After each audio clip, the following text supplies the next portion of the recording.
What's good, everybody? Happy Monday, man. Happy Monday. Go ahead and hit the like button, hit the share button, hit the subscribe button.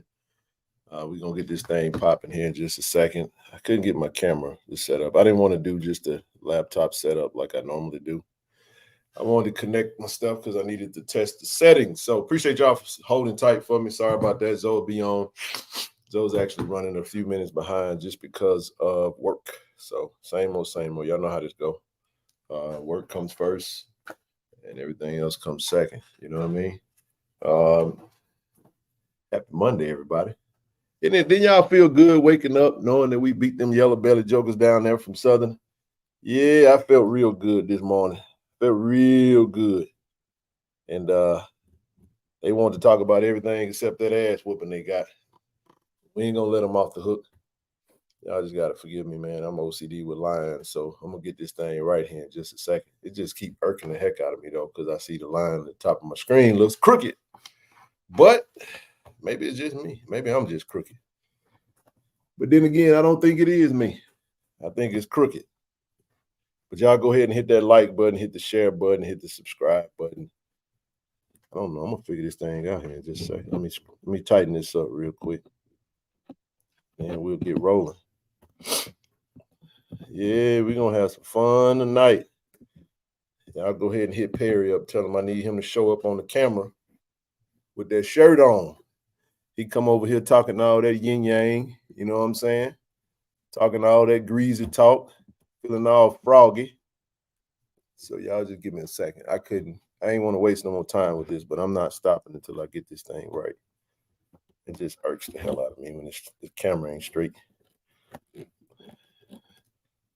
Still ain't going to be straight, but I'm going to figure out a way.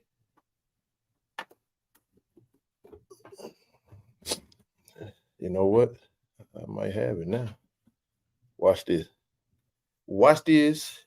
Man, hey, listen, almost time to go to Texas State, but we're going to talk about Southern and that butt whipping they took. I don't know, man. I'm tripping, bro. Give me a second, man. I'm going to get this thing all the way right because this is irking the absolute. There we go. I'll work with that. There we go. All right. I done prop stuff all up on it. Y'all got to forgive me, man. I'm a bit OCD when it comes to lines. I don't even know what that even means. Like if a line is crooked, it's just going to bother me to no end. I don't know what that means. But what I do know is that we won 27-14. What I tell y'all, man, I told y'all it was going to be, I said 27-17. I tried to give them 3 extra points. I didn't know how it was going to be. I didn't know they was going to cheat us out of a touchdown in order for us to get that. But nevertheless, a score is a score. A win is a win. And I'm excited about the dub, man. We 2-1. Shout out to them JSU football Tigers, man, for going down in the big Ragley, like Zoe said, and coming out with that dub, man. Whenever we play Southern, at the end of the day, it's simply about winning. That's what it's about. You know, I saw a lot of, you know what I'm saying, yapping on the internets about, you know, style points. And, you know, Jackson State, we got to do better. Yeah, I know how we are. Y'all know how we get. I don't know why we just feel like we love style points. And most of that stuff is personal. Like most people just want to see us win the way they want us to win. It ain't about winning. It's about I'm sorry, y'all. I ain't sorry. I'm gonna keep messing with this till I get it right. So y'all just gonna have to persevere with your boy, man. I can't tell you why this thing is leaning. I tell you what, I'll do it this way. I'm gonna just talk to y'all until I feel like the camera's straight. I don't want to make y'all suffer with my issues over here. But I don't know what this is, man. I got an idea. And I think I might have just solved it. All right, here we go. All right, now let me tighten up and we good. So yeah, man. Y'all witness it. All right, I'm gonna leave it alone now, man. I'm good. I'm lying. I ain't gonna leave it alone until this camera get right. Come on in, y'all. Just pray for your boy, man. I'm OCD like a sun gun with lines, man. I see a line that's crooked and it's irking the absolute crap out of me. All right. Anyway, let me just leave it alone. I'm gonna just be irked a little bit tonight, but I ain't irked too bad because we won, man. I got a little time while I wait on the crew to come in. And I could just be on my soapbox, man. I really enjoyed. First and foremost, I want to send a huge shout out to Brother Raymond and the New Orleans alumni chapter down in the Big Easy, man, for first and foremost their hospitality. They hosted the crew, myself and the crew, and they hosted us, and we had just a phenomenal time staying with the Woodfords, man. It was a treat. It was a treat. Beautiful, lovely home, and we stayed with them during the HBCU Legacy Bowl weekend, and it was a treat then. So they always told us that, hey, listen, when y'all come back down here, if you want to, stay at the crib, y'all more than welcome to come by, and they'll be more than happy to put us up. And they did just that, man. They took care of us, took great care of us, man. So shout out to Brother Ray, Chateau Ray. And it says I just got an email. I don't know who that is. I don't know why y'all be emailing me while I be on the stream. If y'all I ain't asking no emails yet. But boy, we got a lot to talk about. Oh, we got a lot to talk about tonight. We got a lot to talk about tonight, man. So I'm not looking at the comment section right now because I want to get out my preliminaries, and then once I get that, I'll see what y'all talking about. But anyway, just a great weekend, man. Anytime you can win, that's a really good situation. Coming off a tough loss, to FAMU, it's a tough one, man. So we went down to Miami. We didn't have the success that we wanted, and we knew we had to get this one. We had to get this one. Going to Baton Rouge. It was a non-conference game, but it was a rivalry. We took this game, and hey, we did what we had to do. We did what we had to do by going on the road. This is a tough schedule, and we're gonna talk about all that tonight. Coach CC, if you guys haven't had a chance to catch the press conference, I actually clipped it and posted it on the channel. So, I mean, he talked about that first time head coach, first 4 games on the road. It's been a brutal schedule, man. We've been tired, ripping and running, and I'm just telling y'all, man, we doing something that's pretty unique. Most people aren't really taking the podcast or their live shows on the road like what we're doing, and it's coming together like the let's talk about the J sets. I mean, the J sets are just that. They just did. I ain't really got much that I'm gonna spend on that. Y'all know what to do. I'm not a band head like that, but we're gonna talk about football. We're gonna talk about what we talked about. You know what I'm saying? Oh, we got the rooms booked in San Marcos today. Hey, listen, we got word today that the Boom is not going to San Marcos, so the fans got to show up. I'm talking to you, and you, and you, and you. We got to show up, man. San Marcos, Texas. We got to go out there and we got to become the noise, man. We got to take over that stadium. If you haven't been to Austin, you haven't been to he said it might be the best Jay had out of all the ones. You say, hey, Shock, I got every flavor, baby. I got red. I got white. I got blue and red. I got blue and white. I got white and blue. I got all red. I got all blue. I got them all, baby. Oh, yeah, I got them all, bro. But the J is iconic. I rock this today because that's how we look in the game that we won. So I wanted to make sure that them Jaguars, you know what I'm saying, saw that white when they saw them white lids with that J on them, Shaka. Hey, we did what we had to do. I said my suitcase is still unpacked too. I actually just unpacked everything like 30 minutes ago to set up. So again, apologize for the delay, man. I gotta say this though. Man, this is we grinding, man. We grinding. This is therapeutic, you know what I'm saying? It's a grind, man, to take the show on the road. We come to you guys Monday night, Wednesday night, Friday night. If you're new to the channel, please go ahead and hit the subscribe button. Turn your notification bells on. So anytime we come to you live, we ask that you tune in and do what we do. And we're going to try to set the standard and push others to do for their institutions what we're doing for ours, man. And I want to say this because when you do something like this, it's unconventional. It's unconventional. I'm not getting into the football just yet. Y'all got to just rock with your boy right now. We're gonna talk for a minute. I got a lot on my heart that I want to talk about tonight. So we'll get into the football. I ain't even finna play around and act like this is gonna be a short show because it's probably gonna be one of them long shows. So I usually be like, yeah, we ain't gonna be on but a couple hours. What that little the little T-shirt that Karamo put out there, a boost. Yeah. Hey, Ruben. Hey, salute to you, bro. Way to show up, man, like a true warrior, man, and take that L like a champ, man. Way to take that L like a champ. Show up with, give that congratulations. Appreciate you for showing up, pulling up. Just tell Perry, come on up here, man, so I can show. He got has he been on anybody's show today?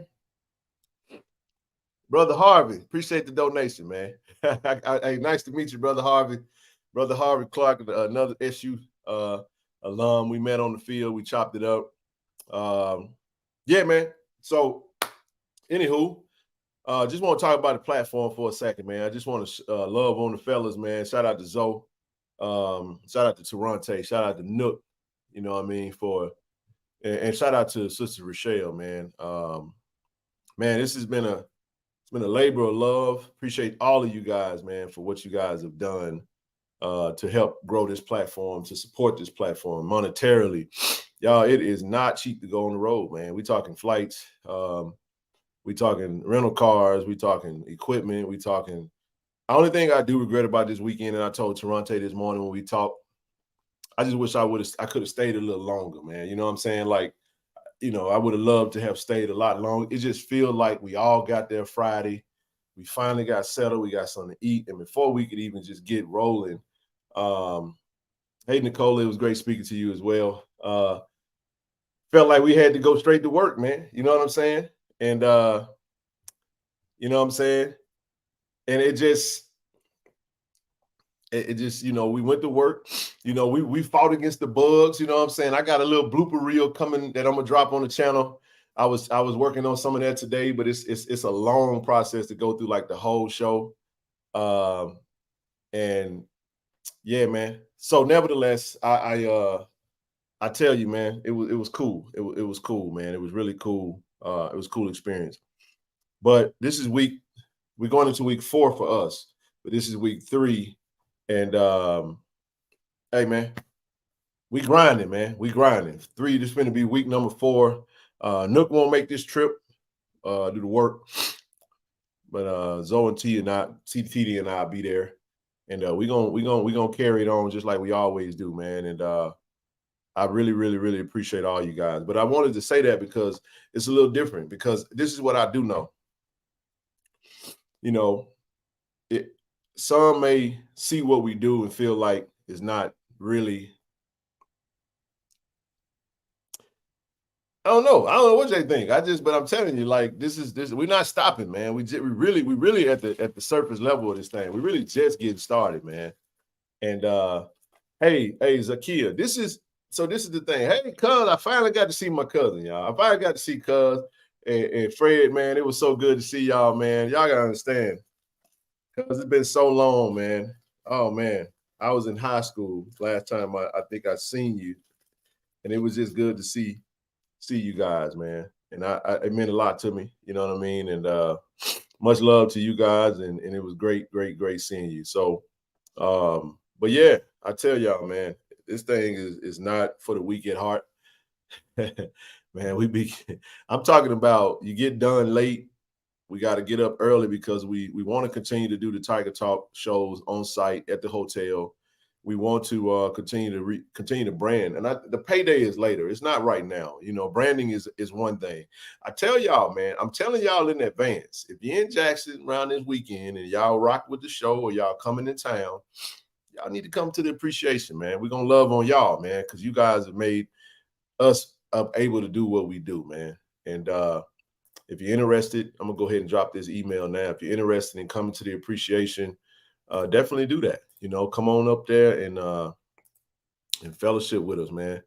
We would love to have y'all in the building. Of course, I'm working on some. I was working on some stuff today. Hollered at my Dukes. You know what I'm saying? My mom's she's been catering and doing all kinds of stuff for a great portion of her life, man. And who better to reach out to whenever you got something like this coming down the pipe?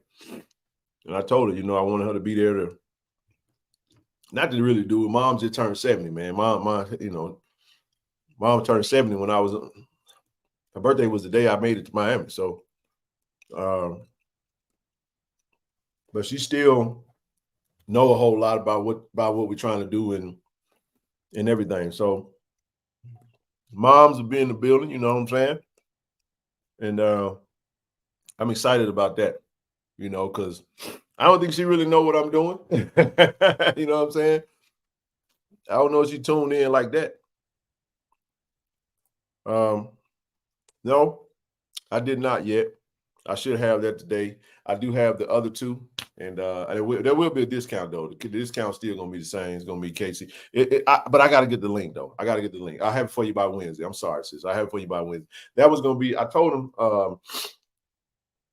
one of them was the Westin, but I didn't like the price point. It was just a little too high. I wanted County Line because it puts people closer to Madison, and it also for those that you got the M bar right around the corner. Shout out to Richard Bradley and the whole entire crew at the M bar. I wanted folks, if they wanted that option to be over there, I wanted them to have that option at a discount, right by right off County Line, and I just wanted that because we had County Line and we had downtown and we had the hotel right next to the stadium. So we're trying to cover the whole gamut in Jackson and just really make sense out of it, and then also try and build partnerships. So when we do have our next event, it'll be a lot more easier. So a lot of the stuff that we're doing, we're ironing out the little tidbits, right now. So yeah, man, I'm gonna have to run this fan, y'all, because these lights shining bright in front of my forehead. So anyway, so yeah, that's what I was thinking when it comes to this, man. And I love it because it's organic. It's happening all at one time, and it's all coming to life, man. So Raymond shared something funny with us, and this is how I know y'all rocking with us, man. This is how I know y'all rocking with us. Ray tell us, man, we in the chat because we started a chat with Raymond because we were staying at his house, and he was like, man, y'all popped up in that thing like rock stars. I'm like, nah, we chilling, But I think some of the older alums asked who was going to be at the tailgate, and they asked where we going to be there. And he was like, yeah, they coming. So I guess they wanted to come because they knew we'd be there. And that just warms my heart up, man, because it makes me, excited about the way people love that what we do. So I just wanted to take that moment real quick and get these preliminaries out of the way. Trust me, the crew will be up.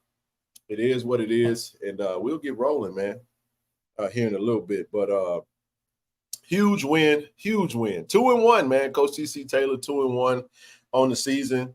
He opened the season up with, like I said, very tough road schedule. Man, we have been to Atlanta, Georgia, Miami, Florida, Baton Rouge, Louisiana, and now we're heading to San Marcos, Texas, by way of Austin or San Antonio. Austin is home for me, so I absolutely can't wait to get back home this week. And I also want to shout out Doc, man. I got to shout out my doctor, man, who emailed me today. Hey, Doc, if you're watching, I will definitely be in a lot sooner. I changed my flight, by the way. Hold on just a second. I'm going to let you know. Dr. Marshall Freeman. So, Dr. Freeman, listen, if y'all in the Austin area, man, go holler at Dr. Freeman. At Back to Life Chiropractic in Pflugerville, Texas, man. I'm going to be in Pflugerville on this week now. I'm going to be in Pflugerville. Oh, got ASVP in the building. What up, big dog? Yeah, man. So, man, them boys working out there, man. But yeah, man, I'm going to go in there and get the little, get my neck, you know what I'm saying? All these flights, man. I got off the flight coming from Sunday, man. Let me say it this way. Man, we all leave Friday. We get there Friday. I landed about 2 o'clock. Zoe came in, right after that. And man, Marcus came in, and then TD came in last. Like I said, we went by Brother Raymond's house. We got something to eat. We did the show. We chilling now. You know what I'm saying? And we like, man, the vibes was so good, man. And we was like, damn, we got to work. We got to clock in. We got to do the show, right? So we get done, and we're like, bro, it's late, man. We might want to go ahead and get some rest because we got to get up. We was like, we got to be gone from the crib by at least 7:30. Take about 30 minutes, get to the hotel, get in there and set up for Tiger Talk. And then after that, as soon as we get done for Tiger Talk, we got to break everything down. And I'm going to show y'all how we set up, man. And Austin can appreciate this because what we do is child's play compared to his team and all the stuff that they have going on. And the behind the scenes is just crazy, man. But we breaking everything down. And then because we got to get our vehicle, then we got to load up and drive an hour over to Baton Rouge from New Orleans, and then we go straight to the tailgate. We tailgate for a couple of hours, then we walk from the tailgate over to the stadium, get our wheel car. We standing up. We man, we was on the sideline for the game. I had on some Jordan 1s, everybody. I just want to tell y'all that my feet turned on me right at the end of the fifth quarter, bro. I was so my feet hurt so bad, man, that I literally thrown it like, come on, bro, I got you.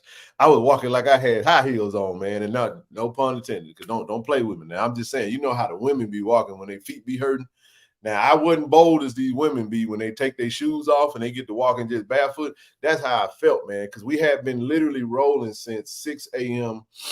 And we leave there. We thirsty as all get out. We stop, get some Powerade, Gatorade.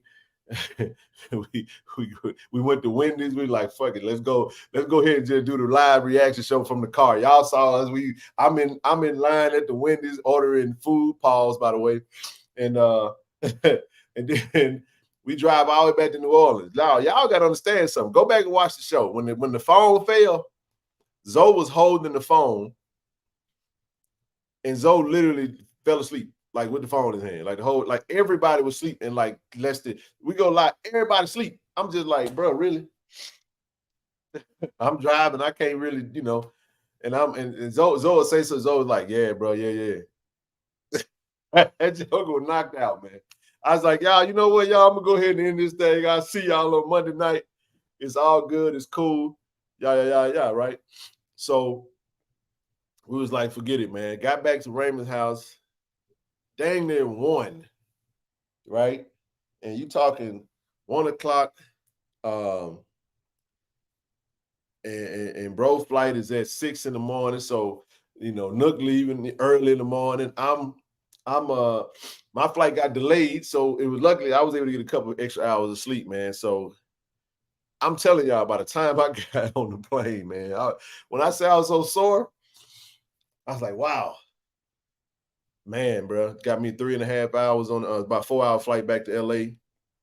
And it was a workout, man. It just, then from there, I had to catch the shuttle, get the whip, drive all the way home, which is about another hour. So just the amount of, there was so many things that happened, man. And hey, listen, I didn't feel nothing on the sideline. You don't feel nothing when the game going on. All that was adrenaline. You know what I'm saying? But boy, oh boy, when that adrenaline came down, man, my feet were them thing was barking, boy. I'm like, ooh. And I had my Yeezys in the truck. I thought I had them in my bag, man. I should have had my Yeezy Boost on, man, because I'm sitting there like, and for those that don't know, the Yeezy Boost, them 350 joints, bro, like them some of the most comfortable shoes in the world, man, that I ever wore. And immediately when I got back to the truck, I immediately took them damn ones off and I put them Yeezys on, and I was immediately got relief. So yeah, man, that was the breakdown, man. But all of that was all good, man. All that was all good when you get the win. Because boy, if we would have lost that game, oh my goodness, it would have been brutal. It would have been brutal. So LTD right here, man. Finally got a win in this thing, man. What's up, man? Yeah, I've been listening to you. Hey, try to give me a quick workout in, man. Hey, dog. Okay, we worked out this weekend. So Exactly. So I was like, okay, I do a little weight training today, man. We walked, but we did some moving. I said, you still on it? Hey, that was Nook's fault because Raymond told us to come down past the Kappa house. They're gonna Mr. Brown. Oh my gosh. Wow. Whoa. Man, they were still there when we left. Hey, great. Yeah, because I know Mr. Brown and they were with us. But it was Marcus' fault, man. Because Marcus told us that we was like, oh no, that's right there. So we turned too early to park. And we parked way at the end right under the hump, and we were supposed to go way further down to the alumni park. And that was part of the problem. We started walking early a little too much, and we walked about half a mile, man. You know what I'm saying?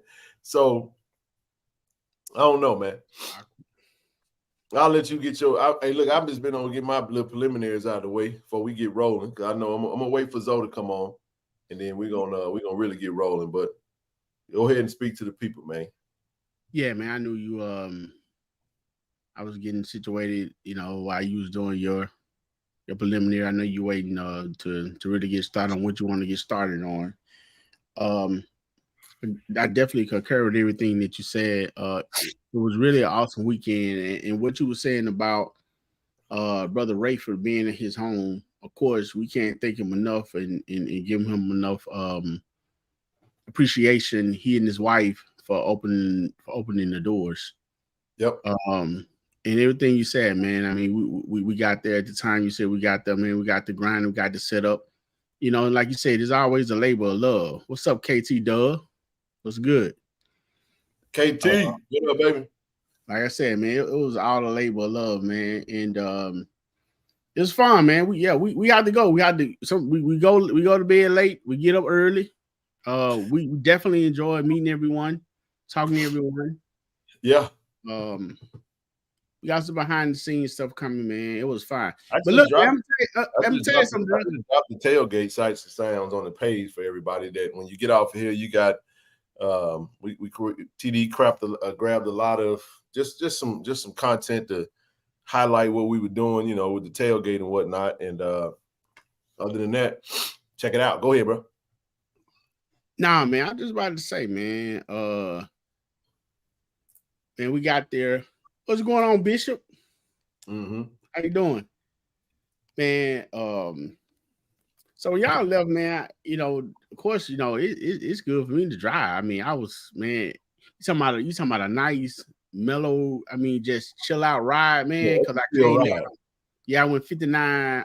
I didn't go 55. Didn't want to go 55. I wanted to take another direction, so I went 59 to 40. 59 to 49. So I kind of came the back way, man. Okay.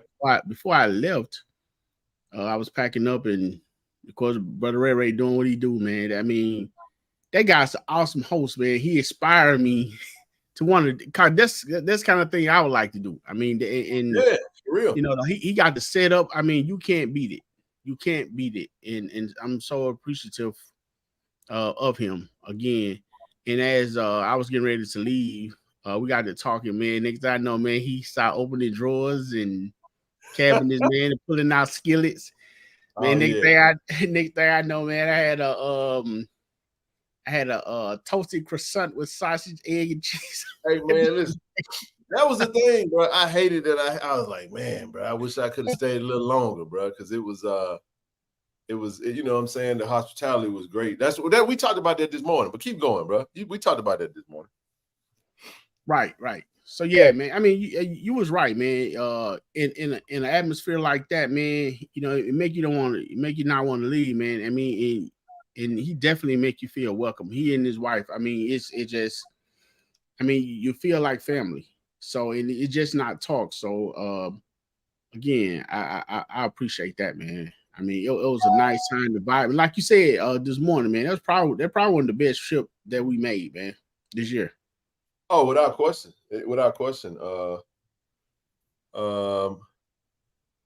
Yeah. Absolutely, man. It's nothing like it. We'll be back, man. We'll be back. Straight out of Woodville. Oh yeah, man. And also to his brother, man, big bro, man. He donated to the platform, to the foundation, actually, and actually he donated to Givelify. And while we speaking of that, for those that don't know, we do have a foundation, Friends of KC-1400 Inc. mission. And the mission of Friends of KC-1400 Inc. is to provide strategic financial support to Jackson State University through collaborative initiatives that stabilize and enhance the viability of students. Now, I want to say that because I want people to understand like what our mission is. We've already been doing this. We were doing this before we had the foundation, but for those that don't know, you can go to Givelify to donate. And what he told us, he was like, hey, he matched the $500 donation that was on the platform on Friday. And I want y'all to understand something, TD, what happened after the show? And I'm not trying to say whatever, but it was like, hey, that covered the flight, right? You know what I'm saying? Flight to Texas. I was like, TD, we good, baby. You know what I'm saying? Yeah, man. You know what I'm saying? And that's how we roll. That's how we get down. You know what I'm saying? It paid for some gas money for Nook, because Nook just realized today, he was like, dang, bro, you know. I'm like, oh no, bro. Because my goal is this, man. I don't want nobody to be out of pocket for nothing. Especially if we got, money coming in through the channel, through support and donations, and because it ain't what you say when you're in front of someone. It ain't what you say when everybody can see you. It's what people say when you're not around and when you're not there. And you want to take care of people, man. The people that take care of you. These are my brothers and sisters, you know what I'm saying, that is a part of this journey. And we're in this thing together. And we're going to keep growing it. That's what I'm telling y'all, man. I feel the excitement already, TD, that's building for this appreciation. I think it's going to be much bigger than what I feel like it's going to be. And I'm glad I got you on here because that was your idea. I don't want people to listen. This is the brother that felt like this is the thing to do. And when he planted that seed, he said, just think about it. I was like, okay. And then I thought about it. Actually, you're doing it way bigger than I thought. Because you know how we do, man. We do anything. We got to make. See, I'm a branding guy. That's actually a specialty of mine. That's actually a professional thing. I'm a product of two big brands that I've worked for in my career: Enterprise Rent-A-Car, straight out of college, and Coca-Cola. I mentioned those names, but when you're a part of, at the time I was working for Coca-Cola, TD, this was before Apple became the #1 brand in the world. You think about Mickey D's, you think about when you're riding down the highway and you see that golden, that golden arch. Mm-hmm. You may not even eat Mickey D's, but your stomach might start growling. That's branding. That's why the way they put their signs on the highway is always way above the trees, so you can see the sign without seeing the building. Because they in the mentality, Coca-Cola, same thing. You see that in cursive Coca-Cola. Hey man, you might get thirsty. You start thinking about that Coca-Cola. You ain't drink sodas no more, but you like, man, I'm thirsty. You know what I'm saying? So it's important that people see. Unless you're in Madison. Ruben, you talking to? Now listen, don't come for me now. Anybody know if you worked at Enterprise between the year of 2005 to 2008, y'all know who Ken Clark is. Come on now, in the state of Mississippi. Your boy was I didn't make it to area manager, Ruben, because that was my next step. Quick story. Shout out to my sister April McClung, who was the recruiter at the time. She recruited me in 2005. When I started working there, Hurricane Katrina hit, and I became took my ESQ, took my not ESQ, I'm thinking about the customer service school. I took my grill within 6-7 months, became a MA, and oh my goodness, man. I don't even want to think about Aaron Rodgers. That also had something to do with why I was late, because I was just flabbergasted that he got hurt first drive of the game. I think it's his Achilles. That's sad, man. I hate that. I hate that for him. And Zach Wilson ain't cutting it. But anyway, yeah, man. I became a branch manager in like 13 months at the same office I started at, ran that office for a year, got promoted to the Jackson Evans International Airport, ran that as a branch manager for about a good year. And then I went and I decided I had to step away from it for personal reasons, man. Enterprise and I parted ways because I was going through a very, very nasty divorce, and it spilled over into my work. For those that know me, they know. But I was that dude, man. Even my peers know that. You know what I mean? So I like to say I was the top manager in the state. They know that. And I should have. I interviewed for the Birmingham airport, and I had an Alcorn night hate on me. Yeah, oh yeah. We do that to each other now. It ain't no shot at Alcorn. It's just that I was in a position where I was a young, fiery dude, man, and I was intimidated because when you are a black man that's in a position that's in a high role, you know, that was an area manager, he looked at me and felt like I was gonna take a job from him, and I was, because nobody could stop me. I always, listen to me, man. I never was told no on a job. Enterprise taught me how to interview. Taught me how to do everything. But you got to keep in mind, TD, before I went in there and put the shirt and tie on, dog, I was serving tables, man. I was like, dog, this is child's play. I get to wear a shirt and tie and rent vehicles and make more money, man. I'm for the kill these folk. I mean, that literally, like, I was competitive, bro. So, to your point, that's what I come from, bro. We can be here. My goal is, how do we go from here to here? You see what I'm saying? That's what Prime do. Now, I ain't no Prime and nothing like that, but you know, that's how that man think. But I understood the language he was speaking, because that's how we doing. We gonna do it big though, dog. We gonna do it big, man. I got something else up my sleeve. I got a quote on something today. I was like, man, this right here might put it over the top. Because what I'm thinking about is the people that do come, that take the pictures and post them all over social media, you know what I'm saying, of decor and branding and all that good stuff. It's important because people are going to see that, because they got Facebook friends and IG friends and all that good stuff, right? You know they're going to be looking good, smelling good, feeling good. You know what I mean? They come in there and party with us, have a good time with us. They're going to want to post it. So we want to make sure we represent everything right. What's the score, man? 13-13. Damn, they tied the game up? Yeah, when you dissed Wilson, he had just threw a touchdown. So no, they said he got 3 interceptions. I'm like, all right, whatever. But yeah, that's right. But I had that happen to me recently, and I ain't gonna talk about that. But because that became the motivation to why we do what we do. So it's all good. But yeah, man, we're gonna do our thing, bro. What's up, fam? Great win against SU this weekend. This weekend, all is not lost for them. Yeah, Moose played against South Florida. They got to figure that out, though. I think it's a lot of rumblings about him at quarterback. I think he's okay at quarterback. I don't think they should overreact, but I don't really care. Oh, Josh Allen has 3 interceptions, all to the same DB. Oh, wow. And number 3 belong over. Oh, I thought you were talking about Zach Wilson. Okay, my bad. All right.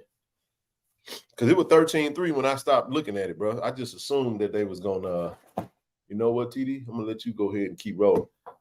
But anyway, let's keep moving. Let's keep moving to the preliminaries. Hey, but like brother Raymond's brother donated $500 to match Sir Retro's donation, and he said he's gonna actually get the company, because they do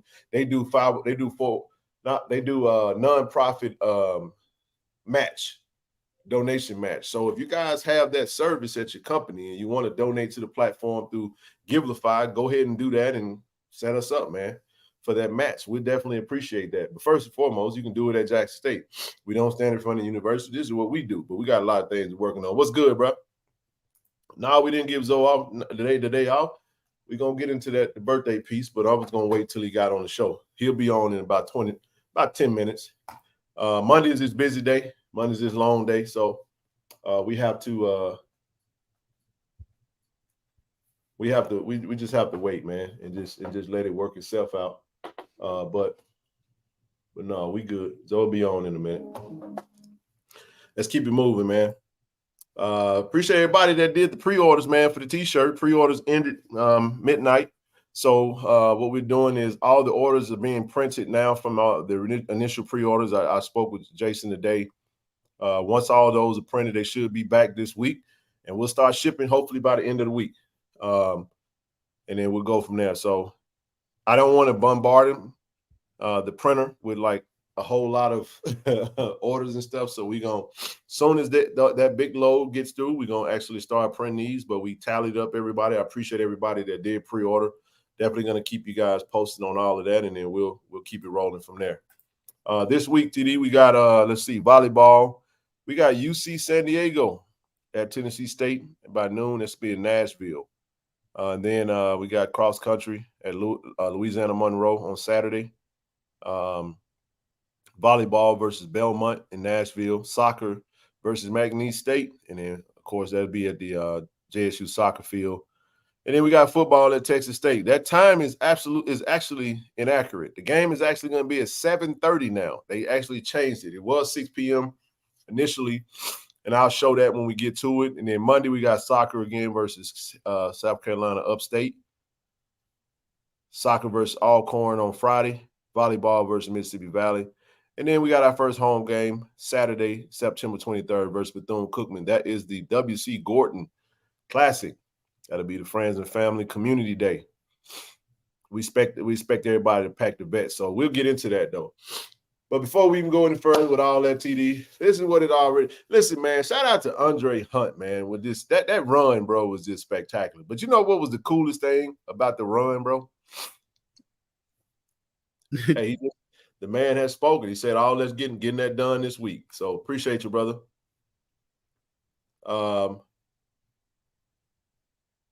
Let me tell you something, bro. Go back and watch that video when he first scored, dog. Ashton just dropped the video on his IG. That was just, it was dope, man. But the thing I love the most, Jamie, we ain't gonna get it. We ain't gonna get into that. I'm gonna leave that completely alone. There goes Zoe right now. Go ahead and add Zoe. There you go. What's happening, bro? What's up, man? Sorry for my tardiness. Late for work, had to jump in the shower. Look, just getting on. What up, TD? What up, Ken? What up, V? I love family. What's up, Zoe? Y'all see what I'm rocking, dog? It is, man. Rocking the logo. Listen, hey, man, I was just telling the man that I didn't see this, bro. You remember when Andre? I might have been running them down the sideline, jumping up and down. I missed it. Hey, listen, you was on camera. Hey, listen, hey, no, the thing that was the dopest about his touchdown run, and when he stopped, he did that. That little shoulder shit. Yeah. Hey, I loved it, man. I loved everything about it, man. Hey, man, hey, listen, y'all should have been watching the player. Don't watch me. I was having a good time. Do you hear me? When we scored, I was having fun, man. I just want you have to win this game. I wanted to win this game bad than anything. Listen, I'd be remiss if I didn't tell each and every one of y'all, because I didn't get a chance yesterday, because yesterday was just crazy. But, man, from the bottom of my heart, man, thank y'all for all the B-Day love. I told everybody in the Platinum Chat, I'm like, look, I woke up, you know what I'm saying, in this afterglow of that beat down in Southern. So I was good. But I just want to tell y'all, man, from the bottom of my heart, man, thank y'all for all the B-Day love. Man, thank you for every phone call, every text, every Cash App hit, man. I humbly appreciate it. My only regret is that Ken knows this, but it's my birthday. But I share my birthday with a very, very special, important person, and that's my mother. And I didn't do my due diligence and like announcing like I typically do on social media, like to everybody saying birthday love to my mom. And she's a twin, by the way. So, but Ken already knew that. But I do want to tell y'all, man, thank y'all. I really appreciate it. It did not go unnoticed. I haven't had a chance. Just FYI, Mondays is the worst day of the week for me at work. I work at the post office, for those who don't know. Monday is the worst day of the week. It's the heaviest day of the week. That's why I was really getting here late. But I want to tell all y'all, man, thank y'all. I appreciate y'all. I love y'all, for real. So I just wanted, I didn't even want to start without getting it to you, man. Ken, love you, bro. Appreciate you for everything. Man. You're real. Hey, man, love you too, bro. You know, it's a straight brotherhood, man. I was trying to give folks a somewhat of a understanding as to what we're doing.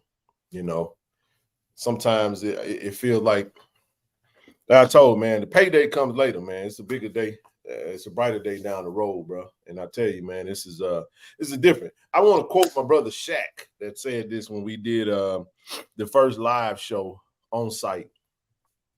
Because we're gonna try to do some on-site stuff when we get home. I know we did it in Atlanta, but when we had people to be there when we actually did the show, it was pretty dope.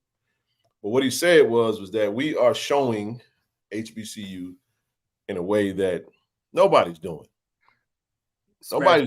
It was good, Amy Control. Good meeting you, Roger. Hey, I didn't get a chance to chop it up with you, man. I saw you at the beginning of the game, man. Hey, I didn't get to chop it up with you, man. Hey, man, these folks work hard, bro. They do especially, I got to say, I doff my hat off to the band content creators that keep us locked in with the band content, man. OMG. You guys got some amazing setups. You guys be working hard, man. Hey, you was working, bro. Trust me, all of them. Kev, you know what I'm saying? Killer Kev, you know what I'm saying? Smash them something to Smash Time, Killer Kev. Gerard Howard with Marching Sport. Yeah, it's only a few that I really watch because I know Showtime. Yeah, it's a few of them that JSU bands, SU marching band, Human Jukebox Media. I'm sorry. No, it's the go-to. Like no. Like the actual sites, the actual pages. Of course we follow them. It's these guys that do the work for me that I love. Just because when you see when you hear that Smash Time in the field, you know it's gonna be something. You branded yourself well, brother, as well as, like I said, Killer Kev and Showtime. Those are my three go-tos when it comes to like band clips. And y'all be working, man. So appreciate the content and keep doing your due diligence, man, and keep putting that work in, man. It's goal season right now, all the way to the HBCU Band National Championship, man, at the Celebration Bowl. So, Listen, yeah. Trent. I forgot about Trent. Yeah, Trent. Trent definitely got to make sure Trent T in that thing. I want to get some on my chest too. You don't even know what I'm about to say, but I want to let the world know. As of Saturday night after the game, I'm gonna totally change my whole entire disposition on something, and you're gonna feel what I'm gonna say. It's still not going to change my disposition because it was me and me alone that came up with the phrase "one JSU, one helmet," and I still stand by that. But something happened after the game that I truly didn't expect to happen. And when I say you're gonna say, and I'm just gonna say this, it totally changed my disposition, and I'm gonna tell you why. So last week we told you about, we were at FAMU and we got showed a lot of love. And I used to live in Baton Rouge. I used to live in New Orleans too. A lot of you don't know that. And I have a cousin who's the dean at Southern. I have a cousin that graduated from Southern. So I lived in Baton Rouge for about 4 years. For all the Southernites, I lived in Sherwood Acres off Coursey. That's why I'm familiar with Chimes. I worked in Prairieville. I was down there for years. So anyway, we had a gentleman come up to us after the game, a Southernite and alum. Yep. Walked straight up to me and Ken and actually told us, just like some of the family, but this hit different to me for different reasons. And the young man sit there and said, man, Tiger Talk 1400, he was like, man, look, I love what y'all doing.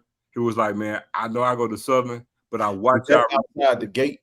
This was outside the gate. Yeah, I know you're talking. I just wanted to make sure I had the phase right. Keep going, bro. Yeah. He was like, man, I love what y'all doing. He was like, man, I really wish we could kind of get doing what you guys doing down here. And I said, well, y'all are. And I said, we know the gentleman is trying to get that thing started. And I said, we're going to help them in any way possible. And it was at that moment. Now, I had already said that I was going to do this because I'm cool with BJ and I'm actually cool with Al. I chopped up with Al before the game. And but the reason why I'm saying I'm going to change my disposition is because when it comes to JSU, man, I'm just going to keep it a buck. It ain't no love for the home team. But the one thing I can control, though, even though it ain't, is that I still can control my actions because what I want to do from the kindness of my heart shouldn't be reflected by some idiots that represents the masses of someplace else.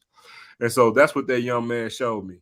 So going forward, in any way that I can help anybody's platform, whether it's with Valley, any other school in the SWAC, I'm going to do it.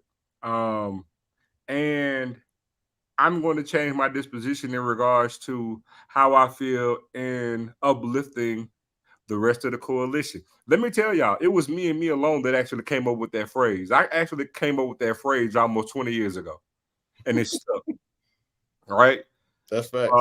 So just for the nature of just ribbing and just messing and the fun, I'm gonna continue to say it, but I'm not gonna have that real feeling in my heart about the coalition. So I'm changing my disposition on that. It's on wax, so y'all can hold me to it. But what that young man showed me and actually changed me Saturday, because it sat with me on my birthday. I'm just being transparent. I'm gonna be quiet in just a second, Ken. And that is because I'm finna going drop to live by the munch. I'm going to live by the munch of each one, reach one. So I'm going to tell you, confess with my mouth now, that it's HBCU love. I'm just not going to allow the few idiots that I come in contact with that's a part of whatever program ruin it for my love of the people that I got love for at these other institutions. And so since it's that way, I'm going to sit here and do my best. And I'm telling y'all right now, I still in my heart feel like it's one Hillman, one JSU, but I still represent the masses. And so anything I could do to uplift and help all HBCUs, that's what I'm gonna do. I'm done. Good job. Hey, I gotta say this. Y'all gonna have to give me a second, because this is something I've been sitting on, and I've just been waiting on the right time to share it. Zoe is absolutely right. But I want to say this. We have a sponsor on this channel, Kimball and Mary's Super Center. I want to send a huge shout out to brother James Whips, who has been supporting this platform since the inception of it. And he emailed me, actually emailed me on my mom's birthday, August 31st. And I've been actually sitting on this. And I just want to share some stuff that he said, because what Zoe just mentioned is powerful, because I haven't really even said this to Zoe. And this is what growth, this is what God's timing, alignment. When you're on a mission and it's led by the Most High, it can't be stopped. He's going to just guide you in the way you're supposed to go. You can say you want to do this, you can say you want to do that, but sometimes the mission is bigger than your mind.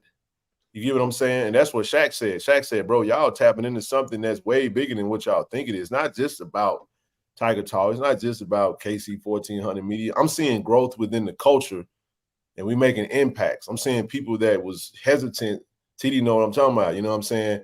And embracing what we're doing, that's now embracing it, because it ain't about, this ain't a tit for tat, but these ain't my words.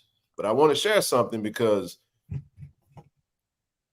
it got nasty a couple weeks ago, a little bit over a week or so ago. It got real nasty.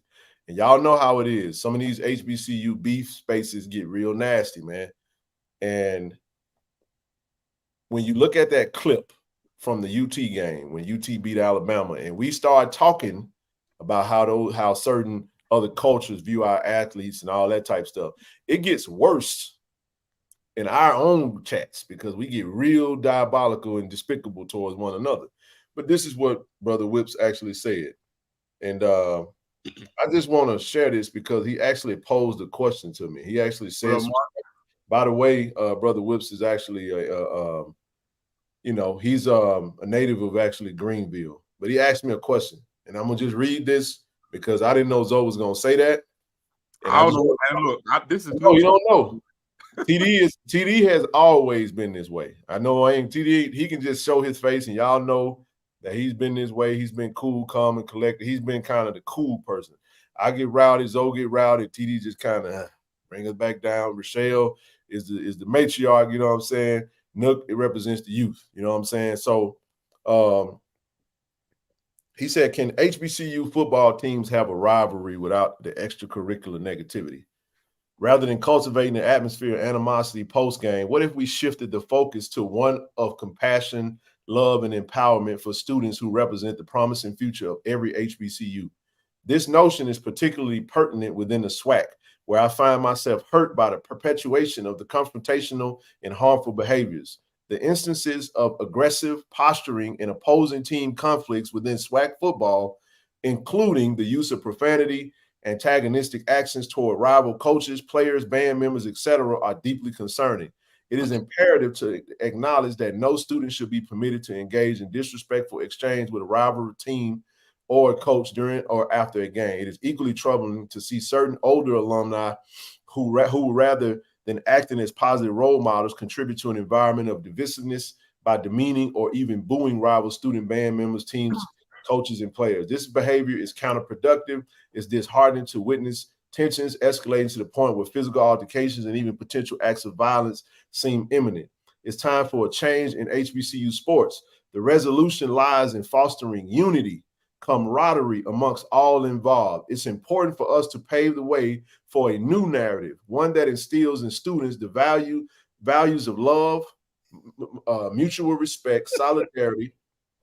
Our HBCUs have a rich legacy of empowering African-American, the African-American community. It's basically all we got. So it's only right that we lead by example in dismantling the destructive patterns that have hindered progress for decades by promoting an environment of inclusivity and understanding the positive interaction. We can actively break free from the cycle of intra-community strife and set a new standard for generations to come. Wow. This is my email. This is August 31st. I'm not telling you, I've been sitting on this. Trust me, because I knew the guy was going to show me when I needed to express this. Wow. I knew nothing about this, by the way. Nobody did. He didn't know. Nobody didn't know. And then I want to say this. I said, Brother James, thank you so much, for the communication, and I basically said what I said. But this is what he went on to say, and I'm just gonna have to rock with it. I told you it might be one of them long ones, and I don't care. It is what it is. But what he talked about was that he talked about how this platform, he valued his platform, bro. And that's why he's invested in it since day one. And if you're out there, Brother Whips, thank you for the monetary contributions every month. I appreciate you. He has literally been, I'm not going to name everybody, but there's 3 unnamed sponsors that have donated literally consistently every single month since this channel has been in its inception. And a couple of them would rather remain unnamed, and I won't say their name, but I know this was pressing on his heart because I got a very, very long, but this is what sparked it though, Zo and TD. What sparked it was because I'm not watching it, a brother merch pack, and this is for you. And this is for Shaka. This is for EA, the fellas that listen to me now. Stick with me now. He said he loved it. Everybody, we got a lot of people loved when we had the FAMU folks come on. They did. They really did, because the older generation that sits above us understand the importance of, see, when the younger folk that come up behind us see this mess that's going on, where it's just all they see, and they see the young folk don't really see the example of what the HBCU culture was all about. See, once the games are over, man, it's about a brotherhood. Bro, who we went up there with? You see what I'm saying? We went up there with BJ. I forgot the brother name that we was with, man, but we talked the whole time. What's his name? That was with us outside. The fella that we went to the press box with. With BJ, I can't remember. Forgot his name. Bro, I'm sorry if I forget your name. I had just met him. But when we listen, outside of that, listen, man, it was what it was, man. But he talked about, he said, since you meant black on black, he said, I won't agree with you. It's a major problem in our community. I was thinking, but y'all, we're going to get some football. But y'all, listen, if you got a problem with what we talking about, then you the problem. Because I got some more stuff I want to talk about too. Who has the biggest target on their head in the black? He said, in the black community. He said, it can easily be anybody these days, but our community definitely doesn't like snitches and a person who sticks their chest out running around like they the toughest. Right now, JSU fans are that guy, and the platform and the school are caught in the crossfire.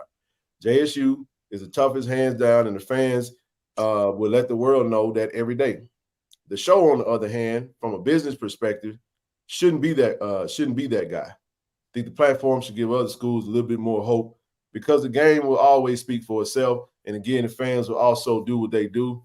Just talked about consistently fostering an atmosphere where we can show forth unity. So we're going to take the same thing that Corey does. That's where I got that from.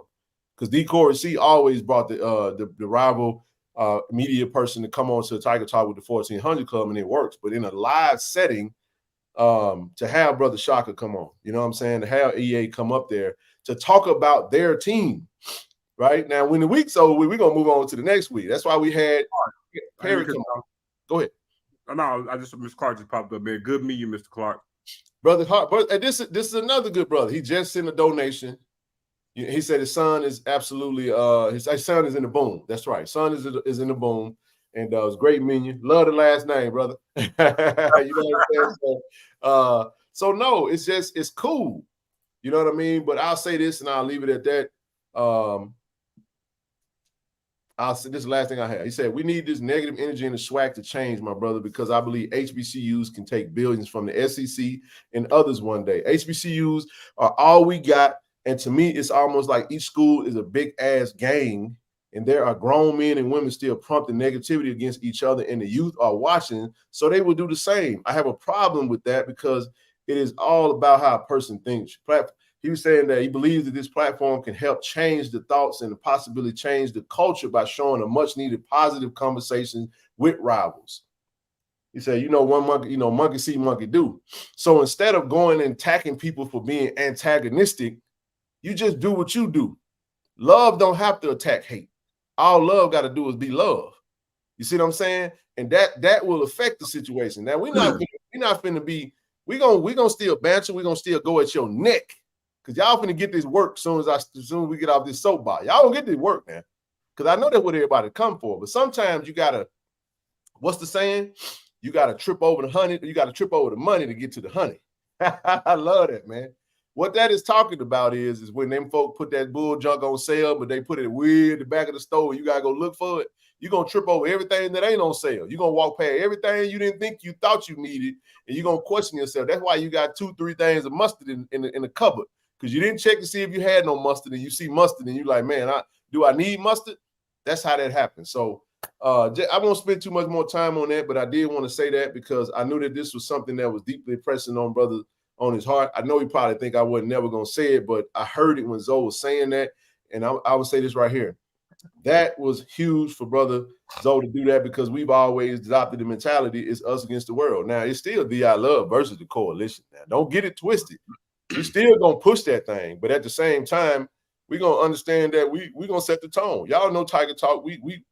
What we doing is what we do. Look at the numbers. We got 640 people. That's 1,280 eyeballs that's looking at us. And if y'all don't believe me that people watch this show, I'm going to just say this. I won't get him in trouble, but listen, Zoe, there was a particular referee that was at the game. Man, look here. Oh, I'm going to tell you, I got to give y'all this experience now. You got to get a backstory. Shout out to you, bro, if you're watching. He told me just like this. Listen. You got to give him the backstory, though. Hey, listen, he was the one. Bro was at the Alcorn game. He was refereeing the sideline at the Alcorn game, TD. And listen, they said, look. So hold on. So you remember when Travis Hunter made that catch, right? Yes, right there. Last year. He was, yeah. We don't want to pinpoint it because we don't want to get in trouble, nothing like that. But I'll say this: a particular sideline judge watches us consistently. And this was crazy because you got A.D. Robinson right there. You got Dwayne right there, our SID, our AD. And the referee walks up and said, Ken, let me holler at you for a second. He covered his mouth and said, Ken. Because we were finna win the game. He said, hey, man, take it easy on him, man. He's like, bro, I watch y'all every week. My mind is blown. I'm like, what? Dwayne was like, hey, what the hell? Like, you know what I'm saying? It was like, I said, bro, he said he watched the show. I don't know, because you don't know. You on YouTube. You don't know. There he is. What? There go my dog right there. What's up, big dog? Man, you got to start. Marketing. But he knew it. He said it was a touchdown, too, by the way. He said it wasn't nothing. Hold on. Listen. But I got to say it because when I got there, as soon as I saw him, I knew who he was. And he looked at me. Because I said, I told him, I said, because you know what? Last time I saw you, last thing you saw was this right here. Hey, sister Zakia, we averaging 45,000 views per video. So even though you see 600 live, the total is still we getting over 4,000 per show. Total over 4,000. So I've actually typed up the sponsorship. I actually got an email today. People want to come, and my sister who came on the show, I think she got 10 sales off the oils, man. She was like, bro, do you do? She said, bro, do you do promos? And I was like, well, we can figure out what that looks like. She was like, she got so much traction on her website from the just coming on the show. So definitely gonna be looking to. I'm gonna pick my stuff up this week when I go there. That's what's up. She'll be at the game. She bringing 3 of her friends. So hey, man, we're gonna be in that thing, man. Hey, before y'all push on, man, can I speak on what Zoe said? You got it all the way. I'm done. I'm finna go back to the game. You good? Nah, man. What I was about to say, man. I'm glad that we come to the realization. I've always kind of felt like that. Once I'm playing against you, then yeah, you got a problem. But I'm gonna be careful in what I say. And even when Southern was playing against Alcorn, there was some people who just really wanted them to lose and bad. But yet we speak collaboration and working together. But then when we play against somebody else, then we divide it. So I was pulling for Alcorn. I pulled for HBCU school when they playing against everybody else. Pause. I mean, regardless. Pause. Oh no, never mind. Okay. You said wow. Okay, I'm sorry, bro. I'm my bad. Nah, you good. And so I'm glad we come to this point. I know it's still gonna take some work, but I want to say when I was at the Southern game, when I walked away from the alumni tent, I be strolling, man. I be moving around. Mm-hmm. And I passed the Southern tailgate, and they had some like golden fish on the table. So of course, me being who I am, I struck up a conversation. Next thing I know, I had 3 pieces of that fish, man, along with some gumbo. Bro, you should have told me, dog. I ain't getting no. I thought about that too, but keep going, man. Yeah, man. Hey, they were down. Wait a minute, dog. Get no fish, bro. Out, bro. He ain't hit us up enough. He called us like, where y'all at? That's why he took so long, though. The motherfucker. No. Hold on, dog. You done told on yourself. You holding out, bro. Hey, TD lagged out, and then all of a sudden he called us when he was full. He like, hey, no. Hey, no, this was before we started walking to wheel call. Wait, you still holding out, dog. Hey, man, I thought y'all. Hey, how did the person know with jambalaya? Oh, they must be watching. Yeah, I got some jambalaya and something that goes. Hey, Ty B, you see what I'm saying? TD was holding out on us, man. Hey, man, y'all was sitting out, y'all was sitting. Hey, they owe you, dog. TD had this face of guilt. Hey, man, I wasn't trying to hold out, man. I went over there and I was going to the urinal, and then I was like, "Ooh, is that ball game? They got pots. They got golden ball fish. Game, just win." So yeah, man. But here's the thing. The guys were real. I mean, they was real cool with it. Of course, they talked noise for a minute, and then one guy said he had been to Jackson, whatever. So he told the lady gave me fish, she gave me hot sauce. Everybody wanted anything to drink. I told that man sitting on the car, I said, hey, man, what's in this pot? He said, jambalaya. I said, can I taste some of that too? I want to taste some New Orleans style.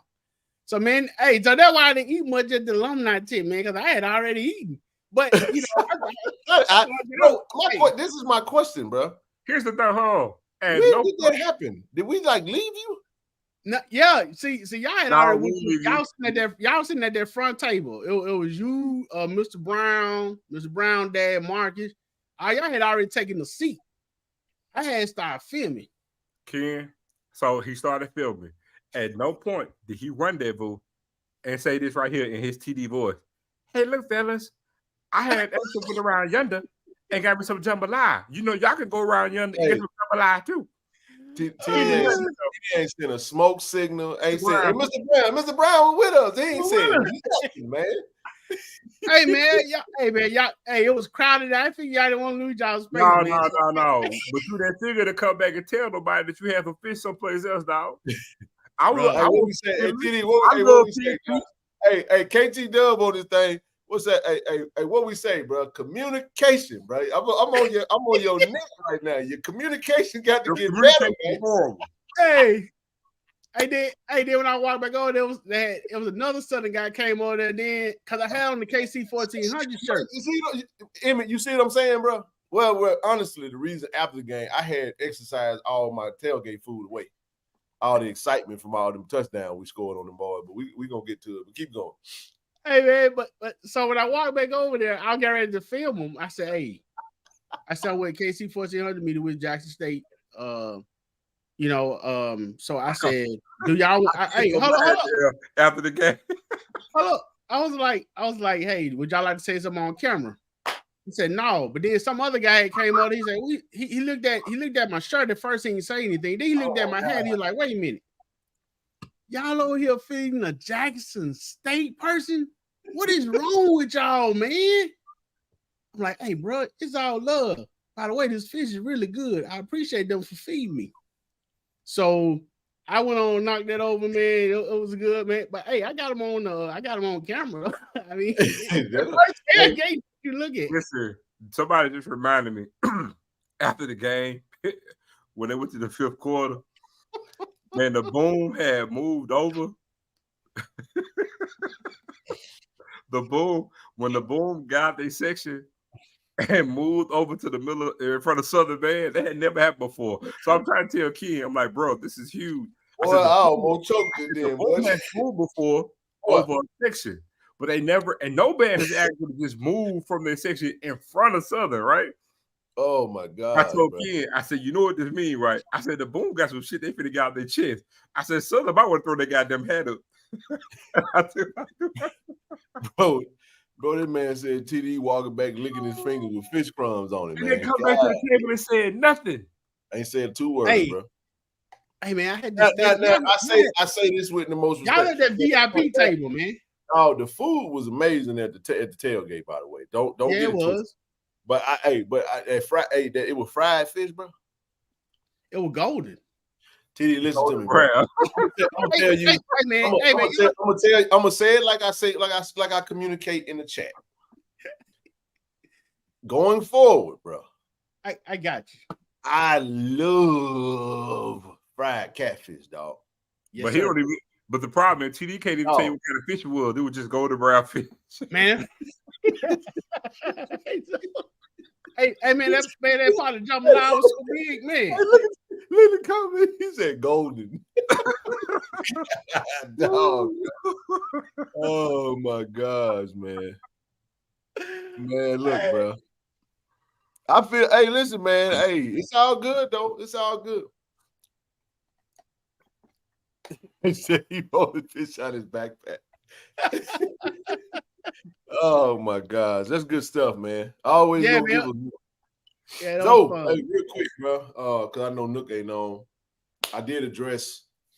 He said a week in the good. Hey, and that is a transgression, dog. That's total. TD said total discretion.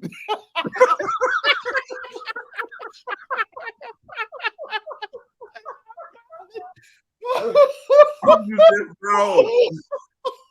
using this from now on. Hey man, when we left, it wasn't nothing open. Y'all don't judge us for the Wendy's, man. We was hungry, bro. We were hungry. We fighting over which exit. Exo like, don't take the exit. I'm like, no, I see a service station, and then I took the exit, and it wasn't number. I told you I had to come down here. Boy, it looked like Club Exxon off Northside Drive and Hanging Moss. But the only problem was they had closed the damn store because it was 100,000 people in the parking lot. All the vehicles, they had box Chevys with rims and all. They were like, bro, this ain't the exit you want to take. Man, y'all should have seen Ken feeding for that Gatorade. Man, I bought so much Gatorade, so much Powerade. I actually left 2 of them on the it said total distrust. God damn. Man. That nigga said, man, her 10 fall coming from his backpack. Little Blue said, hey, man. Anywho, man. All right, let's get on to it, man. Hey, real quick before we get into the game, though, Zoe, Brother Ray. I'm gonna address Brother Ray. We did shout out to Brother Ray. Oh man, listen. I don't know if Brother Ray at the Chateau Ray. But I'm gonna tell y'all, Sam, man, he was hospitable, man. Don't even do it justice. I put in the group chat. I'm like, man, the dude shows superior graciousness every time we come in contact with him. And man, I'm telling you, I can't thank him enough, man. You want to talk about somebody opening up their home and making you feel like you're home in every way imaginable, man. I mean, going above and beyond while you're there. So much so, I'm a guest in his home. I'm telling him, like, dude, take a load off. Man, get off your feet. Look, let me tell y'all, I'm just gonna paint a scene. Cause when I say Chateau Ray Ray, I am not kidding. I mean, he got a boom boom room in somewhere too. Yep. But we out there, man, he got a, this huge gazebo beside the pool, and it was humid out there. What you guys can't see, man, we got like 8 little citronella candles going. Man, the dude got 3 huge outdoor air conditioners that got their feet water to them, blowing right there on us so we don't get hot. You know what I'm saying? Got the fans on. We got TVs outside. I mean, the dude had every amenity known to man, and we're like, man, take a load off. But I just want to tell him, man, for the bottom of my heart, look, coming for Easter, we already got the ingredients. Oh yeah, we there.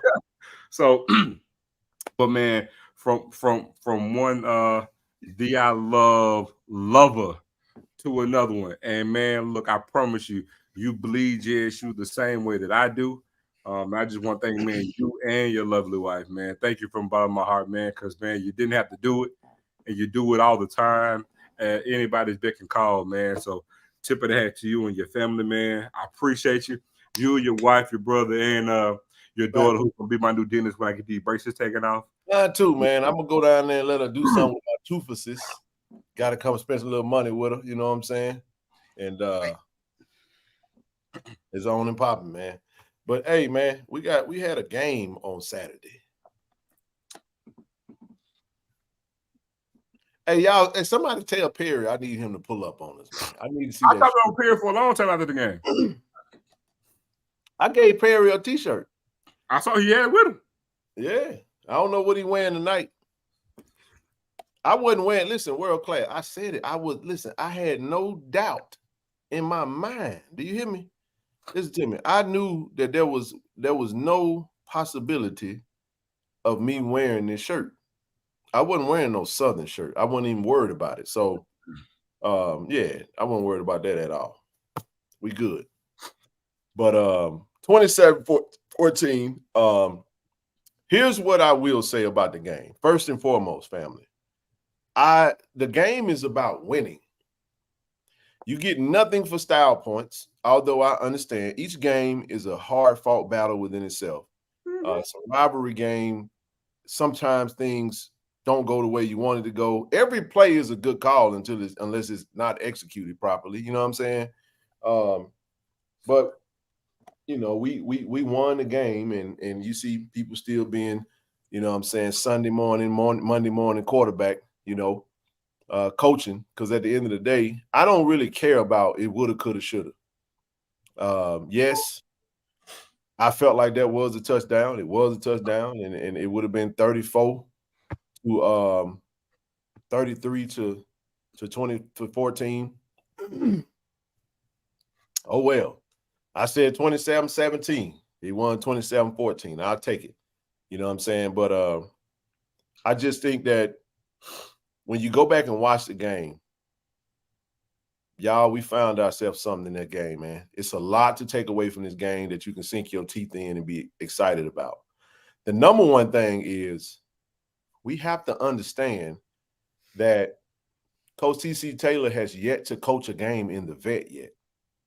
And he 2-1 going to Texas State this week. I don't think people understand how hard that is. But like he said on the coach's press conference today, he said, look, I wouldn't have it no other way. He said he ain't unpacked the bag yet. You know what I mean? And just looking forward to getting home. And I got to say this, man, for everybody, that we need to make sure that we pack out the vet, man, next Saturday. I mean that. I know the boom ain't coming. We're going to be deep in San Marcos. We pulling up. But we need to, I'm talking about we need to blow the roof off that thing in Jackson, man. We got to come with it. We got to come with it. So to lose the way we lost to FAMU, walking away from that week with a lot of question marks from a fan's perspective, to knowing that you got to go to Baton Rouge y'all, I just am not about to spend my Sunday and Monday morning entertaining no bull junk or nobody feeling like, well, the coaches could have did this better. They could have did that better. How about you be a better fan, a better supporter, a better alum? You understand what I'm saying? How about you do that? Yeah, we all could do better in a lot of different things, but I just don't understand that. You know what I mean? Yet at the same time, we could talk football. We can say, hey, I would have done that. I would have did this. Why we do that? But I know Coach TC, one thing we got to see, Zoe, TD, Nook, you know, we got to witness being a little closer this time is how Coach TC manages, you know, the operation. He is a CEO head coach, man. And he got his hands in there on a lot of things, but he definitely trusts his guys and his staff to do what he hired them to do. And I was ventured to say not every call you see made is going to be made from the head coach. I mean, he's going to hear it and he'll roll with it because he trusts his guys. He trusts the preparation. Texas sold out. What's sold out? Texas State? I don't know about that one. So, yeah. So that's my thing when it comes to that. Great freaking resilient comeback, man. To go into a hostile environment like Baton Rouge in a sellout crowd coming off of L. They coming off of L. You know they're going to play you hard. We done beat them 3 straight times. They don't want to go down 0-4. But guess what? They go down early. The DB slip up and get a wide open play. We down 7, and look how we respond. We come back down there, Desmond Moultrie. If you saw the Desmond Moultrie TD on TV, obviously you saw me in the end zone jumping up and down, looking like an old kid. But it's all good. But then you come back, shout out to Rico, balled out. Irv Mulligan balled out once again. But let me say this right here. I'm just going to get right into it. I want to Andre Hunt balled out. But do y'all know who the star of the game was? The star of the game to me, y'all, was number 79, Mr. Quay Davis. Do you hear me? Do you hear me? Do you hear me? Listen to me, y'all. Man, listen. That young freshman king coming that thing, man. All 6'7", 350 pounds of him. Listen to me, y'all. If y'all don't believe it, I watched the game again this morning, though.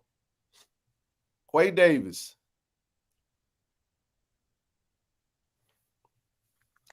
Listen, it's the thing of beauty. Go watch the drive. He comes in with Desmond Moultrie drive, right? When Desmond takes over at running back. Dude. I watched every play. Oh, my God, dude. I watched every play. Listen, big baby Quay, man. Hey, listen, when he get his hands on, he was abusing them. Now, we in the press box before the game started. He said, what's we call it? That was with BJ was like, hey, King, you see that boy right there, number 92? That's that secret weapon right there. Yeah, Tyus had a really good game. But I'm saying, like, to me, the player that really stuck out, because you got to keep in mind, Jason can't do what he do. Jason is working his way through because he got hit a lot. Keep in mind, oh, man, Sir Riley came in there. I could really just say the O-line, you know what I'm saying? But for the coaches to stick with trying to find the right combination and finding a core of groups of guys that I think that they found that work. It's a couple of guys. I'm not even, man, Philip Webb, Josh Clark, Tony O'Doyle, played Devontae Davis, Jeremiah Williams. Oh, my goodness, man. But the O-line, man, I was just so proud. Desmond Moultrie, the list goes on and on. And Duke Miller, Isaiah Spencer, not because of the stats, but I'm talking about downfield blocking. Like, this got to be one of the best group of blocking wide receivers and tight ends I've seen in a very, very, very long time, man. And I'm just – so it was so much to take away from that game to be positive and to be excited about. But in typical JSU fashion, what we going to do? We're going to be negative Nancy's. And you can do that. You can do that. John Huggins, absolutely, man. Gosh, I'm so happy John Huggins is back at Jackson State. That boy is a surefire tackler, and he laid some leather wood. Play on words, man. He laid some leather wood on Saturday, man. We was smoking them leather woods on Friday night, by the way. Just thought I'd throw that in there. But I mentioned Quay Davis because to be a true freshman, playing at Louisville, Texas, Louisville High School in Texas, just a season ago, and to now be thrust into your first snaps. I don't know if he played any snaps in the previous 2 games, but to get your first snaps in a hostile environment, all around team victory, man. Just was a great overall showing. Evan Henry, absolutely, Mr. Brown. He said he doesn't get enough credit through 3 games. I can only remember a couple of bad snaps. How many times did blood having go down to his ankles? Yep, that's true. And then even speaking of that, even in practice, Mr. Brown, when we was there and they was still trying to iron out that craft. You're talking about Evan Henry, who was a guard last year, transitioning to center, and we was going through the learning pains and the growing pains that we saw and witnessed even in camp, and to see them get through 3 games and of competition and it's just a lot, man. I'll pause right there, let you guys jump in there.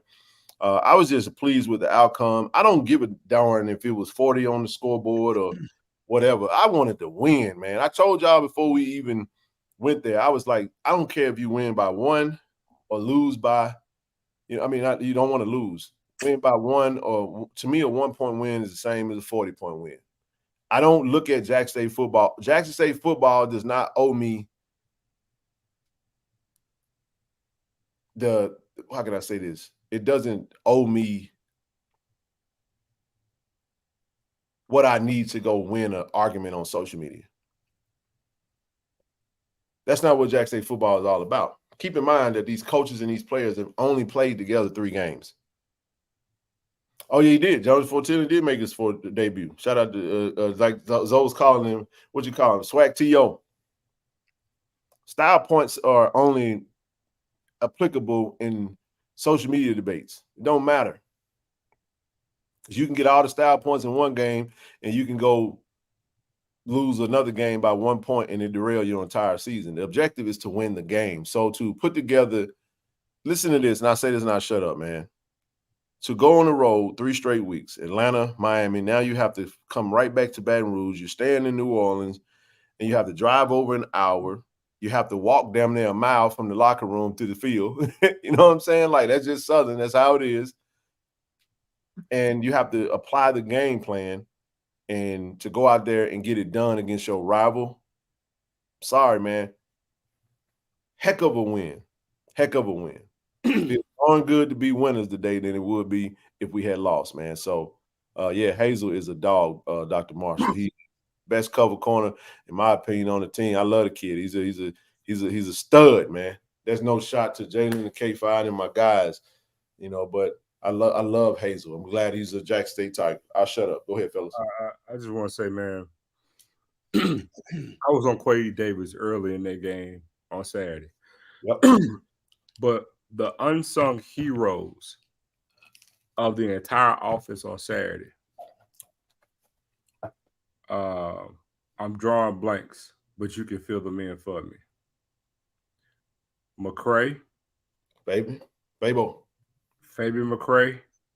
Rico Powers. Yep. Swag T.O. Kobe Paul. Yep. Ray Hunt. I'm missing somebody. Duke Miller. Duke motherfucking Miller. Mm-hmm. You know why I bring those names up? They're all wide receivers. And I'm not bringing their name up for catching a single damn pass. Them boys blocked their ass out Saturday. Telling you, boy. You left off Isaiah. Isaiah Spencer? Isaiah Spencer. Because Isaiah Spencer actually pancaked somebody. Let me tell y'all. Twice. That wide receiver core was blocking their black tail off in that game Saturday. Shout out to Coach Abraham, by the way. Shout out to Coach Abraham. Man, look, if you get a chance to watch any clips of that game or watch the game, please go watch it. Let me tell y'all something. I mean this with all sincerity. Man, you go watch 79 at that left tackle spot. He's a true freshman. 72. Yep. Man, let me tell y'all something. Watch that left tackle for every offensive snap. Watch that left tackle. Watch him go to work.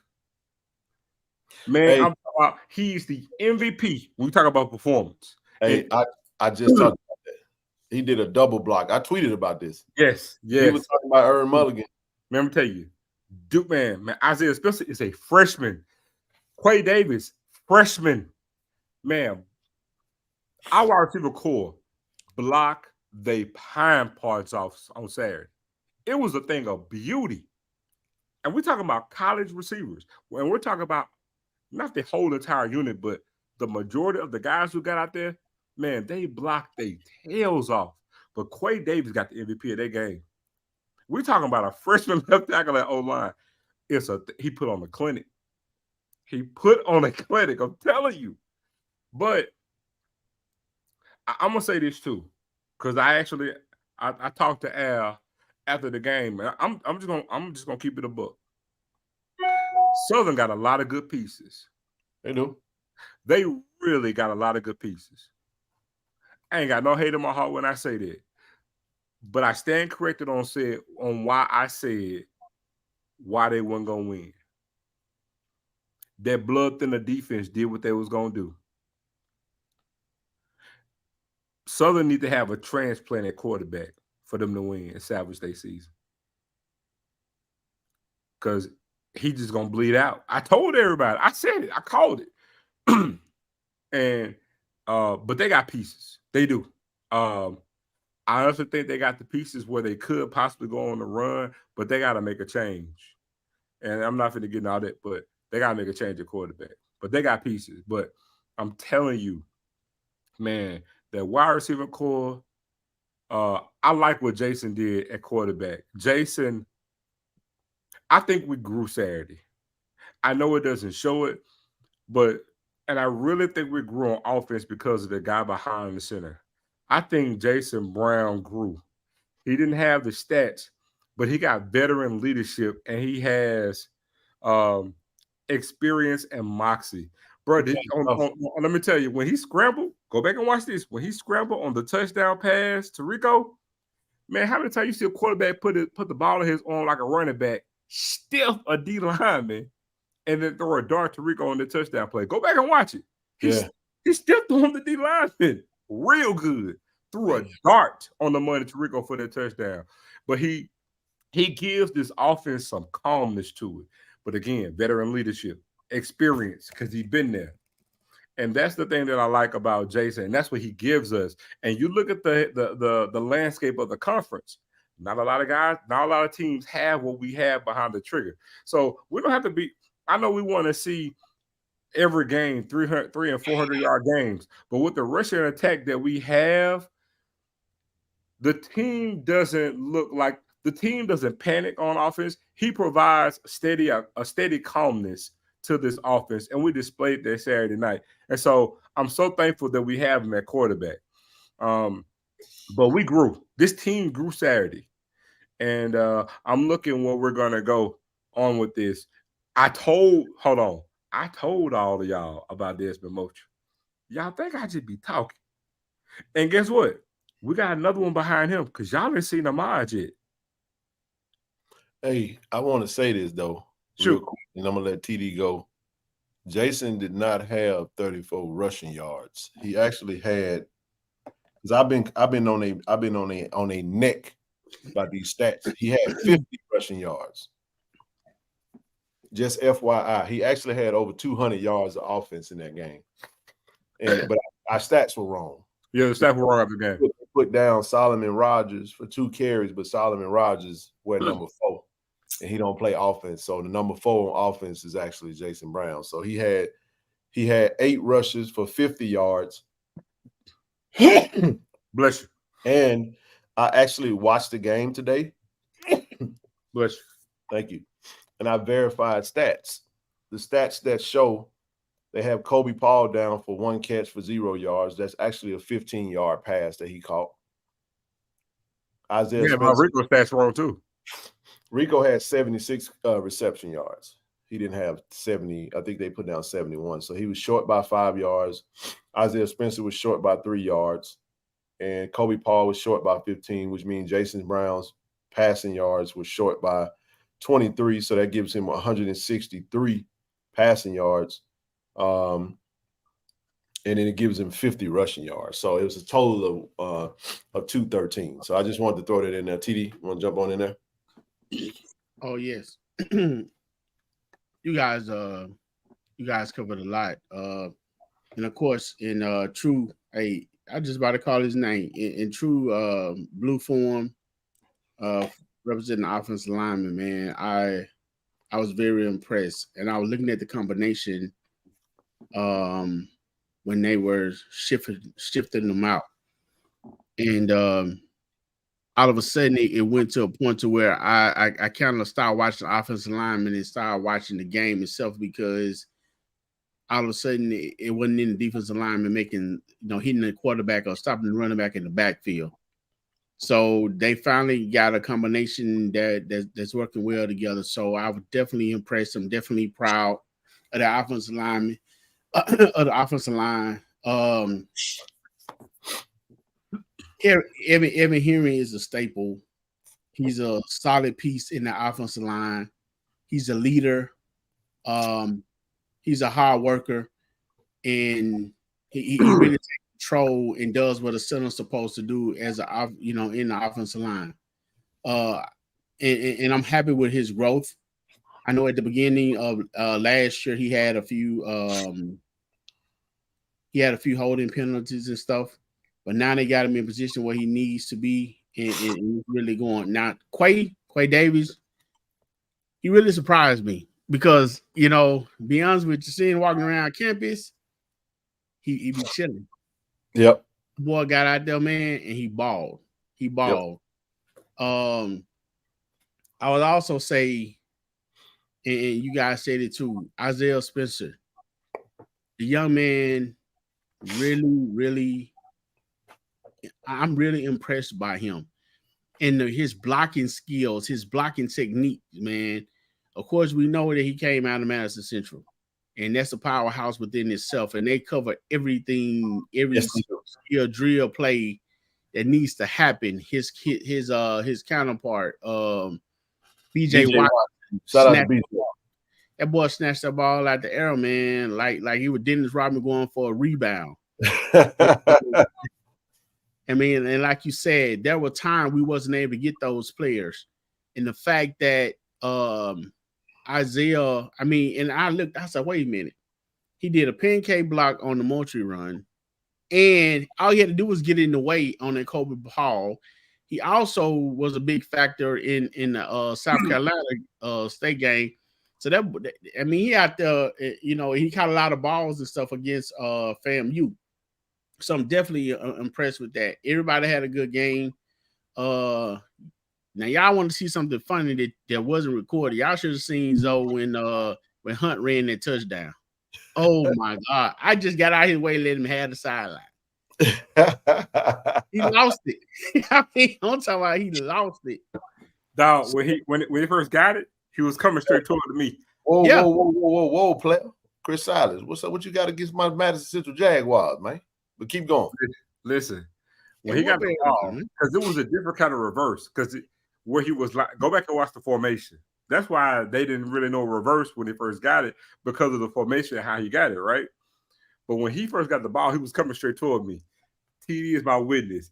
As soon as he broke the line of scrimmage, I said, touchdown! He hadn't even cut up here yet. Dude, the dude's so damn fast, man. But he is lightning fast. But you know what, though? Guess how we know he the fastest person on the team? Because of the initiative done by you guys. Appreciate everybody for the support of that, man. Coach Beef and them did a phenomenal job. Appreciate Beef coming on Tiger Talk again on Saturday, by the way. But that speed tester shows what who's the fastest, man. And when they said Andre Hunt, we was like, okay, damn, I didn't think that. But now we see it. This is 2 game-breaking touchdowns he scored in 2 weeks. Not back-to-back, but the first week and then last week. So he's a weapon, man. And apparently they was like, we got to get him the ball. And they gave him the ball, and he made something happen, man. That was very impressive. Here's the thing, though. He got, I think, only 3 touches on the whole entire season, and both touchdowns are like 40 to 50 yards. I understand why. Go ahead. And both touchdowns are over 45 yards. Yep. And you know what? I also want to add to my preseason pick, Irv. You know, Irv did his thing. Moultrie, when I saw that young man on campus, I looked at him and I said, "Man, this is a big kid for a running back." And so he a big guy, man. And so to see him come in and get the shine that he got, man, that was awesome, man. So I'm actually proud of the team, man. I know we still got a lot of growth to do and some more combination of pieces to put together, but it look like it's starting to come together. Mr. Brown said Jason will have a good game, and I'm learning too. Having a great game, a good game, doesn't necessarily depend on stats. No, it don't, man. I mean, they had some success in the first half with getting in there. He got hit a couple of times. And you know, I have to watch the replays on mute because Jay Walker just annoys me to no end listening to him commentate. He's such a left-handed commentator when it comes to Jack State, and it's pretty obvious, you know what I mean? But anyway, whatever. But no, man, I just that second string defensive line was impressive. They ball, bro. I was like, man, they leaving them in at a critical time. They ball and they handle it. I mean, Philip Webb is starting to come. Hey, Josh Clark, Philip Webb, Tyus Martin, True Thompson. Yeah, man. Hey, that combination was nice, man. Yes, and you know they starting to have that party in the backfield, and hopefully, you know, next year definitely make us, you know, gel together, make us even better, because now those other players will start getting some rest. So yeah, man, that second defensive line that they put in, you know what I'm saying, was very good. I also, man, I think at some point, go back to the offensive line for a second. I think at some point, man, as the season go on, I know James had a rough start to the season. They'll find something for him. He'll wake up because the kid has talent. He just, you know, may need a little more working than others. So I'm looking for Cameron James to come back, you know, in a big way too. Go ahead, Zoe. No, I was just gonna tell you, Aaron Rodgers done for the season. I know. That's mine. Well, I mean, they said they fear he's towards Achilles, man. Wow. On the fourth play of the game. Wow. Man, I don't know what Juice was. Jeremiah, you know, so we not, if I'm not mentioning Devontae Davis and Jeremiah Witness, because that's even if he Charles, if he was hurt, we wouldn't confirm it or deny it, bro. Like we don't know. Like if he's on the sideline, he's there. You know, I mean, if he gets hurt in the game, you'll see it. But I don't know if he's hurt or not. Like, and I'm not even being when I say that, you know, the way he got tackled. Well, anyway, I'm just two different things coming to my mind. When the way Aaron got tackled, man, it looked like a high ankle sprain. I hate that because it's such a long injury to recover from. Hey, Rochelle. Hello, everybody. Hello. Hey, Rochelle. Happy belated birthday, Zoe. Appreciate you. How young are you now? How young are you now? 45. I'm about to get 45. Okay. I'm about to get that good insurance bill now. I hate that, bro. I know y'all leaving. I just got off of a Zoom. I've been zoomed out today since 4:00. So yeah. So hey, everybody. I got 5 more grades today. Look at you. Okay, so can I know y'all about to cut it off, huh? Cut what off? Y'all been in for a minute. What we about to cut off? Oh, I thought y'all was about to go. Can I make the announcement? You here? Come on with it. Okay. So y'all, Sunday, I am doing my first Sunday Night Live with Miss No Gray. Welcome to the No Gray Zone. So I will be on YouTube. It'll be 6:00 Pacific Standard Time, which is 8:00 Mississippi, 9:00 Eastern. So I'm praying that you guys can make it to it and support me. I will be just introducing what I'll be doing on my live. But also one of the topics is this is Suicide Awareness Month. y'all men. And it is an epidemic between the Black youth, especially Black boys. So I just want to empower our parents and give them some information. And if anybody got any questions, they're more welcome to. They can either text it to me if they want to do it anonymously, but if they want to come up on top as well, they can, because it is an epidemic that's going on with our Black youth, teenagers between 12 and 17. And I just want to get the information out there because our Black children are killing themselves faster than any other race. So I want to empower us so we can understand what's really going on.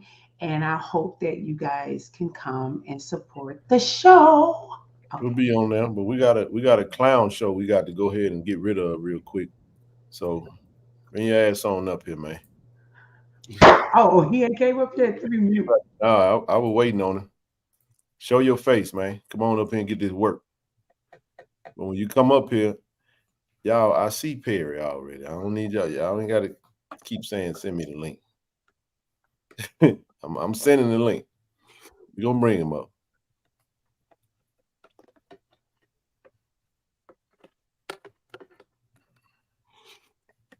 No. Come on, man. Come on up here.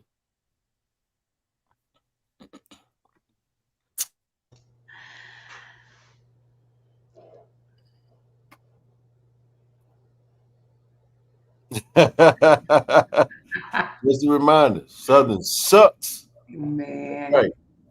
And you picked the right school, too, by the way. You were smart not to take that visit.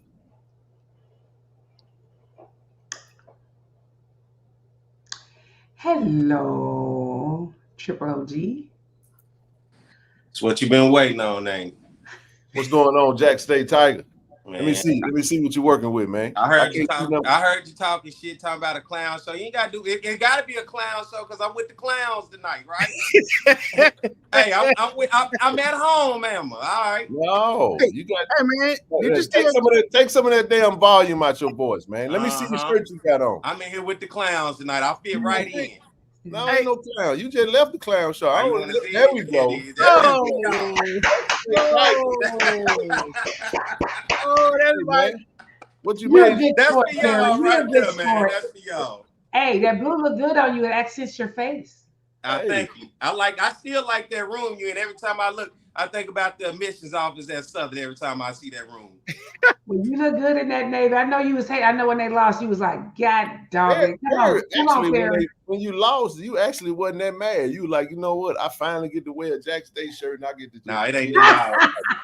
I just get to pretend like I don't like it. I said I gotta walk over here and deal with these niggas. Is what I said. Hey, but I walked over there, didn't I? I didn't run away from y'all. I came over there, didn't I? I told him we chopped them after the game. Yeah, I came. I hollered at everybody. I don't duck and dodge.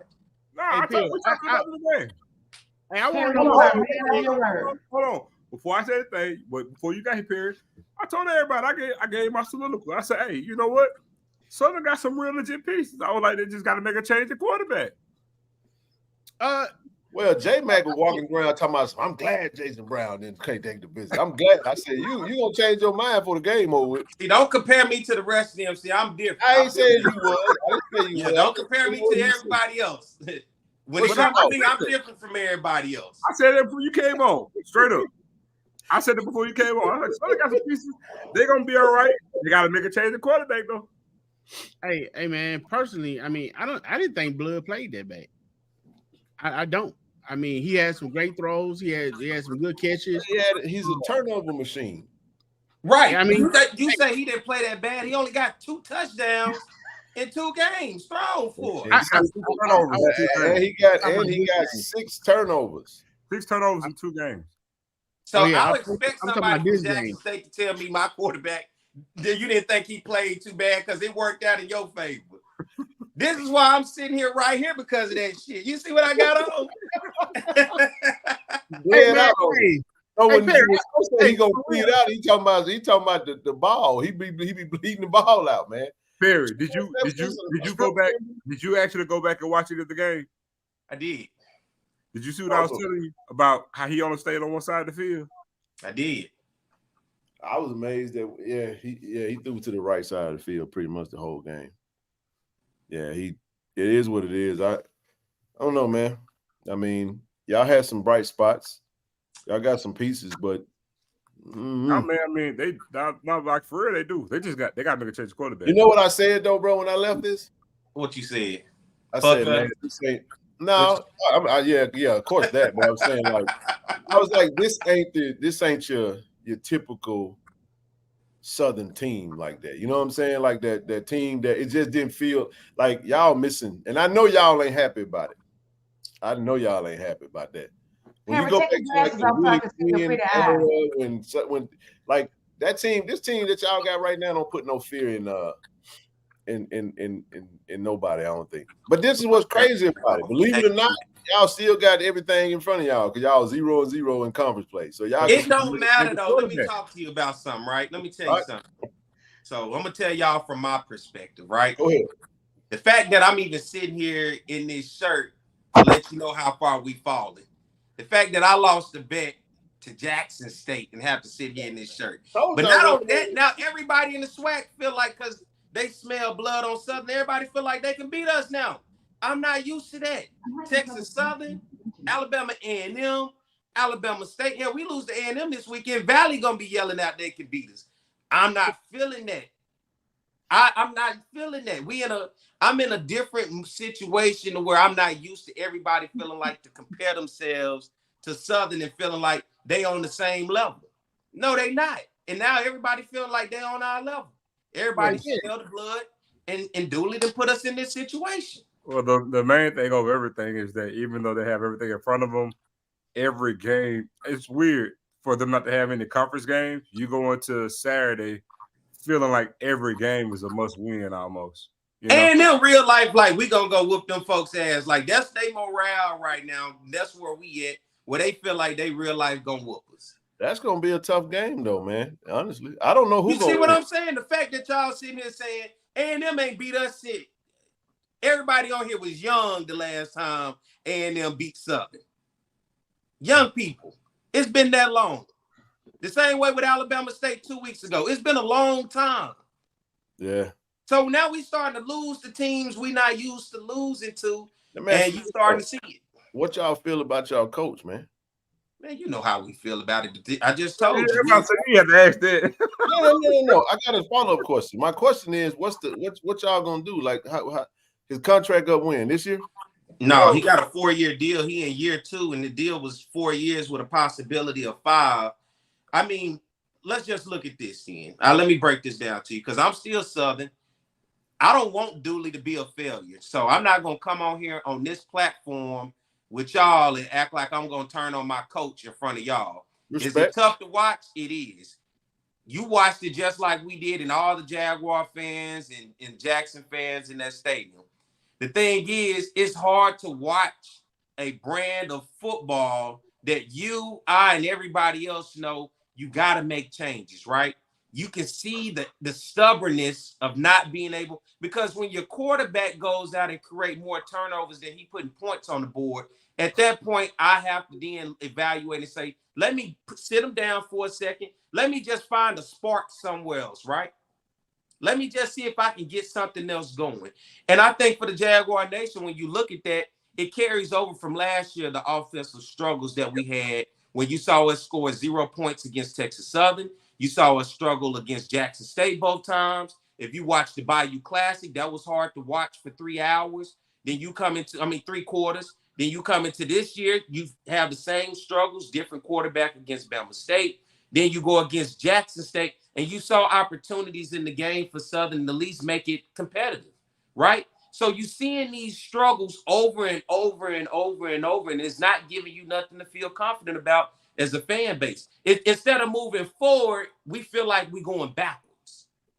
Southern had lost, just say losing back-to-back SWAC games. That's not who we are. That's something that's just unfamiliar to us. And now that we're starting to see this, it's like we trending in the wrong direction. And as fans and as supporters, I think me personally, he lost a lot of people in A.W. Mumford Stadium on last Saturday because people showed up to believe and support this team. And the hardest thing is watching these student athletes because I'm not one to bash student athletes, right? I always told it like Mike Gundy said, I'm the coach, I'm a man, I'm 40, right? It all falls back onto the staff. But the staff has to put these young guys in position to be successful because we know as fans hold no bars. And the first thing they're going to do is start talking about the players. They're going to start holding the players accountable. I believe in constructive criticism. It helps everybody grow in life. But you don't want to put these young people in position in order for them to take the criticism when it's the coach's job in order to help put them in the best position. Well, the thing that's going to be tough over everything, though, and it's really going to put everybody in the bind because it's so glaring that it's a mirror image to last season. And the main thing that's going to stand out is when you tell people, forget the coach, you'll say, okay, if this is mirroring what it was last year, what did you learn? We always talk about players and how they grow from year to year.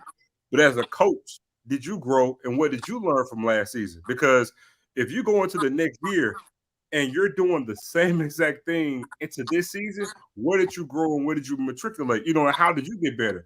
Because this is mirroring exactly like it was last year.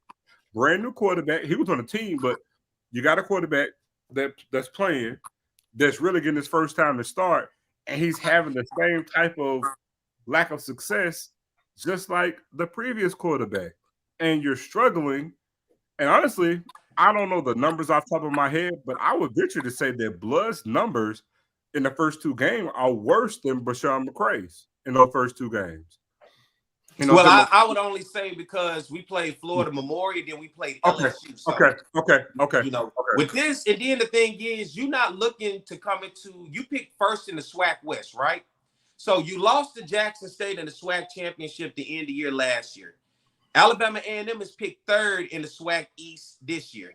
Jackson State picked second in the SWAC East this year. So clearly, there's from 3 on up. One of these teams could potentially be in the SWAC championship, right? One of these teams can potentially be the team if we continue. Let's just say we run the table besides FAMU, Alabama State, and Jackson State. These are teams that you could potentially see in a championship, and this is how you playing against them. This is how you faring up against them, and it's not like it ain't. If y'all just sit there and whoop us, I say, man, y'all just whooped us. If Alabama State just whooped us, I say, y'all just whooped us. It wasn't that. It was miscues. It was stubbornness. And you sat there and watched us. And you know what really bothered me? And I don't know if y'all noticed this, but what really, really, as they say, grind my gears. We went for it on 4th down and we didn't get it. It was about a minute, just about right at a minute left in the game. We had 3 timeouts. We gave up. We didn't call a timeout. We didn't try to stop the clock. I thought you played 60 minutes of football all the way to the end, especially in a rivalry game. A game that's named after your legendary coach, Pete Richardson, at home with a sellout crowd. You got to give the fans a fight to the very end. Jackson State ran the ball, and we just said, okay, run the clock out. To me, that's laying down. I don't like to lay down. You got 3 timeouts. Use them. Fight to the end. I don't give a damn if it's 13 seconds left. Try to get down. Crazy shit happens in football. Well, question for you, because I'm not going to say I'm not going to say that I want to just say the team quit. It's too early in the season. But I'll ask you this, though. Do you think because of how the game ended last week against Alabama State and then the way it was going against Jackson State when they felt like they had a chance to actually win, do you feel like he could possibly be losing the team?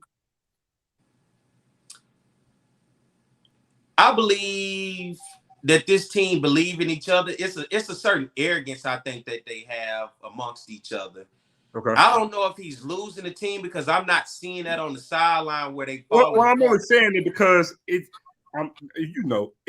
mirrors so much of last season, and so you think about all the guys who's on the team. I know it's still early because it's only 2 games and they're both non-conference games, so that's why I say I don't want to really feel like they quit because there's still so much to play for. You see what I'm saying? But I'm just going back because of what you were just saying earlier. Like, do you feel like maybe they could? Well, I don't want to say they quit on him, but he could be. They could play for themselves as opposed to like his voice or his message really echoing through the team. You see what I'm saying? Where they got a belief in him as opposed to just they're gonna be a band of brothers and stick together as one as opposed to following the leader, which is the coach of the team. What I don't want it to be is I don't think they're giving up on each other. I don't think the team is giving up because guess what? Although you saw those SWAC schools, once again, our first actual conference game is this weekend. So there's still plenty to play for if they look around the room, but the players got to come together and have a players meeting. Oh, me, yeah, the players got to come together and hold each other accountable when you talk about execution. Because let's be real, there were plays out there that were missed. Yeah. If you go back and look at it, there were plays out there that were missed. But the team has to come together. But what I don't like is when you put your quarterback in a situation and then people start to point the finger at him. Yeah. We saw that last year with Bashawn McCray. Bashawn McCray is a great kid, right? Just overall as a person. The same way with Harold Blood. Harold Blood is a phenomenal young man. Memorable, real good guy. But then when you put him in situations, you got folks in the stands that's going to be saying some volatile stuff. You got folks that's going to get on social media, and y'all know how it go. That's going to say some volatile stuff. And they're going to judge the young man by the position that his coach that's putting him in. And coach got to help him out and say, all right, let me take it off him and let's try somebody else. It's a team. Pass that around. All right. I thought y'all, like, I was shocked that y'all threw the ball as many times as y'all did. Maybe he felt passing attempts. Huh? I think he had 40 passing attempts. Yeah, 40, 43, 46. 46. 46 attempts.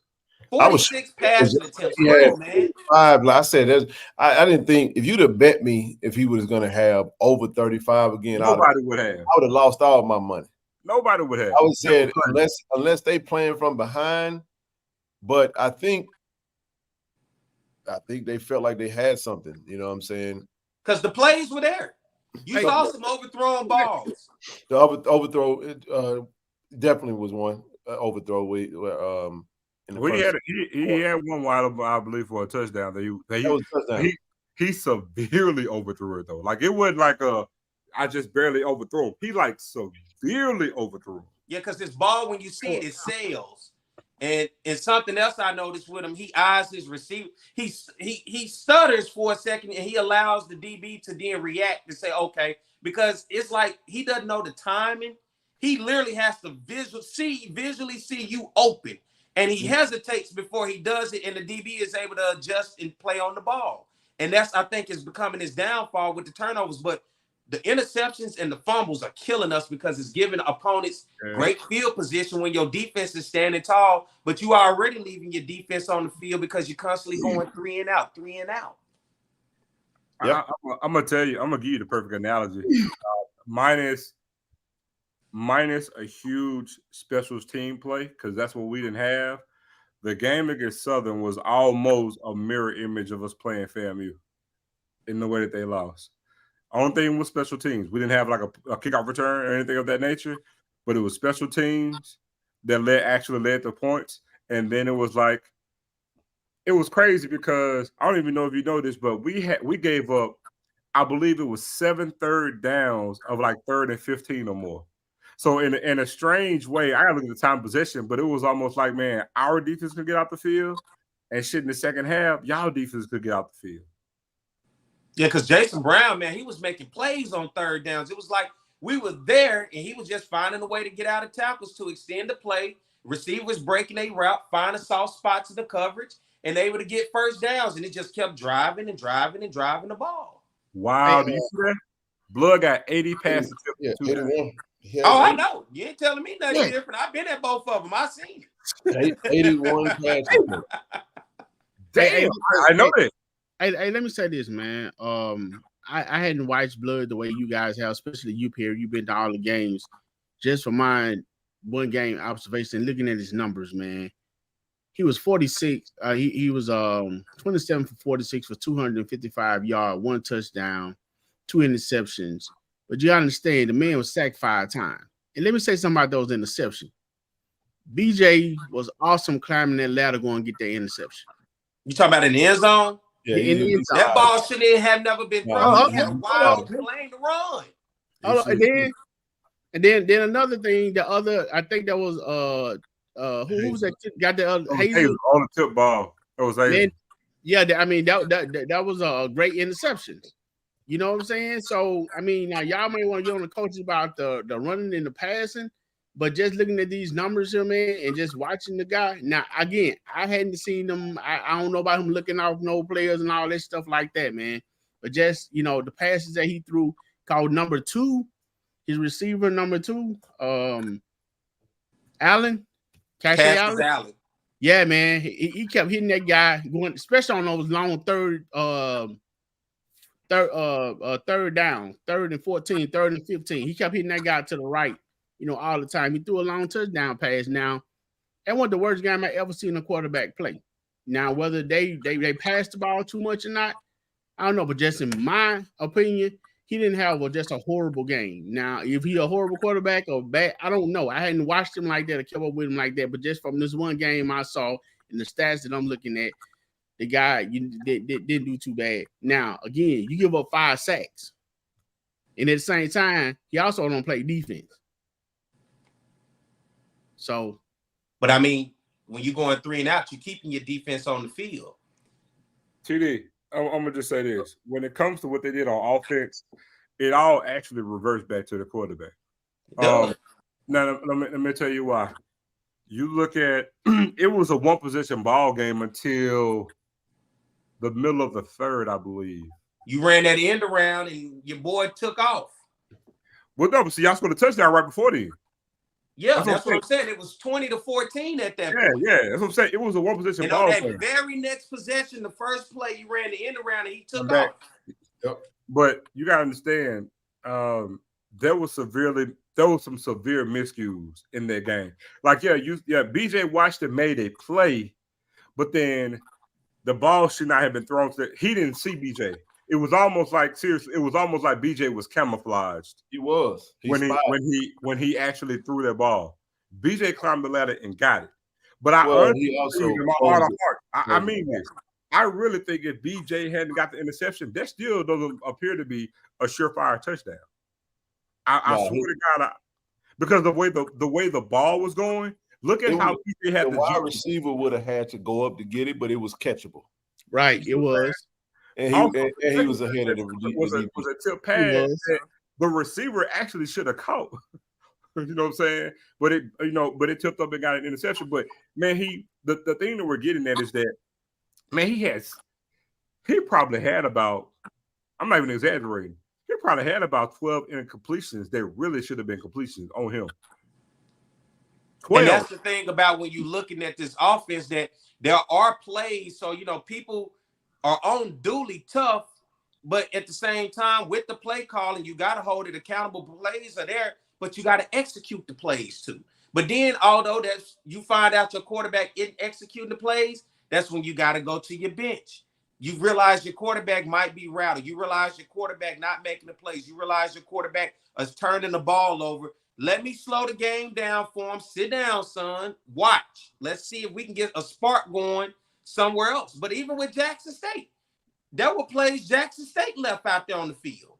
Correct. On the 1-yard line, missed field goals. I mean, there was a lot in which this game was a lot closer than what many people, if they didn't watch the game, it was really closer than what you think. Yeah, it was. Yeah, I still feel that was a touchdown. I'm gonna make one last point too. On that 1-yard line. I'm gonna make one last point to your point. If you make it across the line where you don't leave no doubt, then obviously we don't have to have that conversation. You know what I mean? So I'm gonna make this point to your point, Pierre. See, the last thing you just stated, the thing that's really gonna kind of hurt is that at the end of the day, it's Jackson State, but it's still a non-conference game. So you sit there like you say, I want to provide a spark. What better time to do a spark in a non-conference game? Because I need to generate something going into the next game anyway, right? That's what the fans been yelling with Alabama State. So I was going to say, and that's the perfect opportune time to say, let me bring in another quarterback to at least try to get something and have something to build off on for the next game. Because all I got in this game was much of the same of what I got last game. The only difference is I think he may have had like 115 more yards. That's the only difference. It's just tough to watch as a Southern fan. Look what I got on, bro.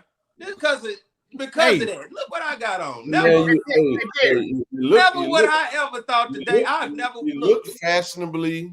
Hey man, you look awesome. good, Perry. You look I'm good. gonna show you about the closest I get to wearing Jackson. Shout out to my boy Aubrey with Down South Sports. He got me this shirt right here, man, and he got me a pullover from last year at the SWAC Championship. But this is about as close as I was gonna get. I almost just wore this tonight. Right? They said I gotta wear Jackson. They didn't say how I gotta wear it. So I almost wore this, but he got me this shirt at the game, man. I said, you know what, this is probably what I'm gonna roll with. But I said, no, Hey Perry, hey, I want to say this, and I've been checking out since you came on the screen. Check this out, Ken. Zoe. You giving me all Jackson State vibes anyway, and you know why? Because the Jackson State shirt you have on, the sunglasses you have on, the white headband you have on, going back to the '85 Bears, Jim McMahon, and Walter Payton. Now, if I'm gonna come in here now, I'm gonna come correct. Now, come on now, you know what I'm saying? Y'all don't get too excited. You got that Jim McMahon look going on for you, bro. You know, I know y'all would like me to come over to the congregation. This is my one time coming to church. I ain't coming to church. Hey, you made the bet, so I was like, I'll take it. I did make the bet, and I'm here. I wasn't worried about wearing no. I was not worried about wearing no Southern shirt. I knew we would win.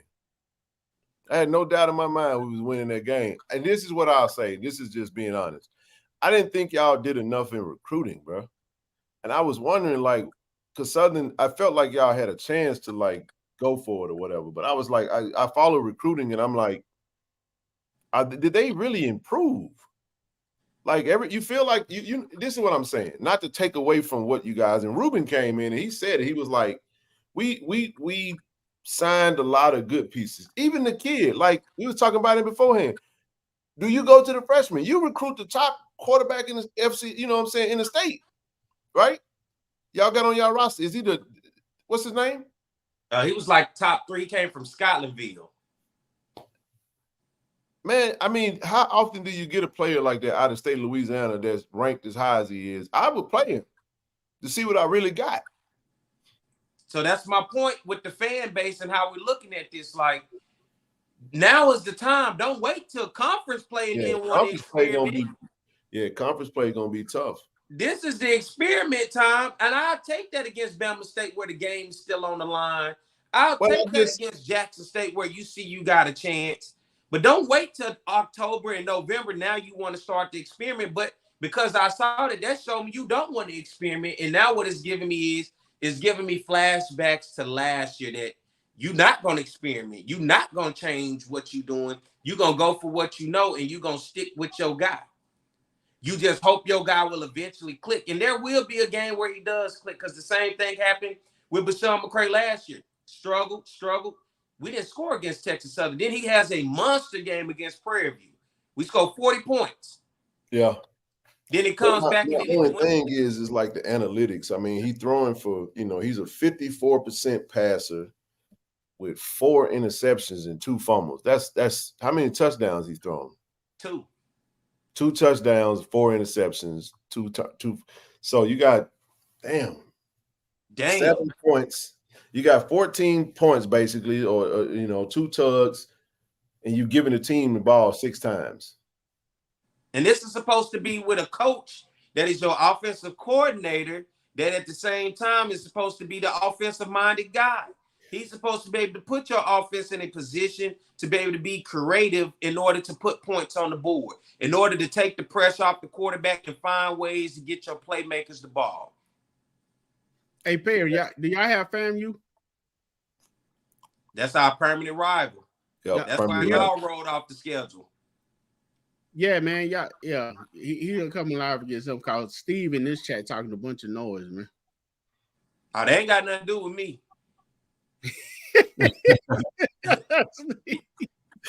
They ain't got nothing to do with me. They've been attacking y'all for the past 2 weeks. Don't try to drag me. They ain't no attack on us. They just finally. I heard you flashing last week on them now. No, bro, they came up for oxygen because we've been suffocating them for the past 2 decades. That's how I felt against Jackson State. No, we were suffocating y'all ass. Now y'all up for oxygen and y'all breathing good. Now the air must be good. It's air good up good. here, huh? I'm enjoying our foot being on y'all neck right now. Oh man, I hate. So here's the thing, like in the most respectful way I know how. I hope y'all don't figure it out. I want y'all to stay down and feel it. Oh, you want us to feel like y'all now? Misery loves company. Y'all was relentless. Misery loves company, boy. I know it was tough. We're not miserable. I know you was after comedy. How many coaches y'all went through? Ooh, that was brutal, man. I know it was. That's what I'm saying. That's what you hope Southern goes through that same timeline of events. You want us to feel that way. We hope you keep Dooley. We're gonna send him over there to y'all. Maybe Dooley has been good to us. Do you hear me? He always 6 against Jackson. And we like his Gucci suits. How do you? Yeah. Y'all paying them good for them Gucci suits, man. Keep wearing them ascots and them Gucci suits and them loafers. We love it. He remind you of an old Mississippi pimp, don't he? That's why y'all like old Mississippi pimp that ain't got no hole. I know that's what it is. He always 6 against Jackson, man. I mean, he's just having a tough. You know, Odom's had his issues with Alcorn, but I'll take those issues if it meant in a SWAC championship game, right? Yeah, I was thinking about that. You know what I'm saying? Because I was thinking like, damn, you know, do y'all wish y'all had kept? But I think Odom's was a tough one, man. That's my boy. I talked to Odom's yesterday. That's still my guy. Odom's could always get to the championship game. He just couldn't win it. And it was against Alcorn, and you know what He was so uncharacteristic against Alcorn. It just seemed like he always would get outside of himself against Alcorn, which is strange to me. But you know, they say certain teams got mind control over you.